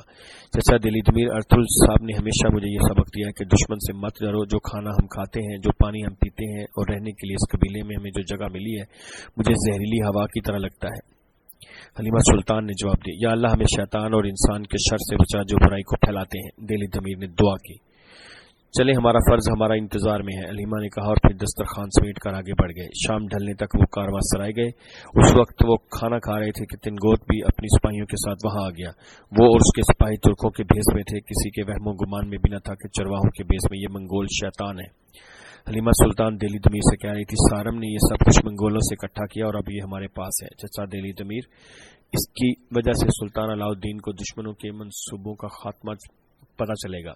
मेरे अबा अजदाद की सल्जोक सल्तनत और अर्तुगरुल के भाई ने इन दस्तावेज के लिए बहुत कुछ बर्दाश्त किया है। अगर कुछ हो गया तो मैं इस शर्म से जिंदा नहीं रह सकूंगी। हलीमा सुल्तान, क्या आपके पास कोई तजवीज़ है? हाँ, मुझे कुछ कागज और रोशनाई चाहिए, हलीमा सुल्तान ने कहा। तो दिली दमीर ने इस बात में सर हिला दिया, उठकर बाहर चला गया और मरतूबा चीजें ले आया। कागज कलम मिलते ही हलीमा सुल्तान ने जाली दस्तावेजात तैयार करना शुरू कर दी, जिसमें नक्शे भी शामिल थे। बस ये मुकम्मल हो गया। ठीक है बच्ची, अल्लाह तुम्हारी हाथ सलामत रखे, दिली दमीर ने कहा, लेकिन इनको अच्छी तरह छुपाना। आप फिक्र न करें, हलीमा सुल्तान धीरे से मुस्कुरा दी। अब तुम सो जाओ, मैं दरवाजे पर पहरा देता हूँ। उसी वक्त दरवाजे पर दस्तक हुई और इजाजत मिलने पर एक खादम सुराही उठाए अंदर आ गया। मैं आपसे पूछना चाहता हूं कि आपको कुछ चाहिए तो नहीं? नहीं शुक्रिया, दिली दमीर ने जवाब दिया। ये शरबत हमारी खास पेशकश है, मैं ये आपके लिए और आपकी बेटी के लिए लाया हूं। उसने सुराही वहां रखी और शब बखैर कहकर चला गया। उसके जाने बाद दिली दमीर ने शरबत 2 प्यालों में डेला और एक हलीमा सुल्तान की तरफ बढ़ा दिया। दोनों ने वो शरबत पी लिया और फिर दिली दमीर शब बखैर कहकर कमरे से बाहर चला गया। कुछ ही देर बाद तिनगोत अपने सिपाहियों के साथ वहां आ गया। उनको भेजे जाने वाले शरबत में नशावर दवा शामिल थी। उसने अपने चंद सिपाही दिली दमीर के सराहने खड़े किए और खुद दबे पांव हलीमा सुल्तान के कमरे में पहुंच गया। अब वो हलीमा के सामान में दस्तावेजा तलाश कर रहा था। तिनगोत अपने काम में मसरूफ था कि हलीमा सुल्तान की आंख खुल गई। तो आखिर हलीमा सुल्तान जाग गई। अब उस बूढ़े को भी होश में ले आओ। तिनगोत के हुक्म पर सिपाही ने दिली दमीर के मुंह पर पानी फेंका तो वो भी उठ बैठा। तुम हमसे क्या चाहते हो? दिली दमीर ने पूछा। सारम की दस्तावेजात जो तुम कोनिया लेकर जा रहे हो। कौन हो तुम और किस बारे में बात कर रहे हो? हलीमा सुल्तान ने चौंक कर उसकी तरफ देखा। ये सुनते ही तिनगोत ने खंजर निकालकर हलीमा के पेट पर रख दिया। اترل کی اولاد کی خاطر بتا دو حلیمہ سلطان، ورنہ کئی قبیلے کے عظیم جنگجو کی نسل ابھی یہی ختم کر دوں گا۔ حلیمہ سلطان نے حیرت و خوف سے اس کی طرف دیکھا۔ دلی ضمیر کے ہاتھ بندھے ہوئے تھے اور خود کو آزاد کرانے کی کوشش کر رہا تھا۔ جلدی بولو ورنہ میں اپنے ہاتھوں سے اس کمزاد کو تمہارے پیٹ سے الگ کر دوں گا۔ ٹنگور نے اسے جھنجھوڑا۔ بیٹی جو یہ کہتا ہے کرو، اپنے بچے کی خاطر اسے دستاویز دے دو۔ دلی ضمیر نے ہار مان لی۔ وہ دستاویزات اس کمرے میں نہیں، استبل میں ہیں۔ اگر یہ جھوٹ ہوا تو تم مرو گے۔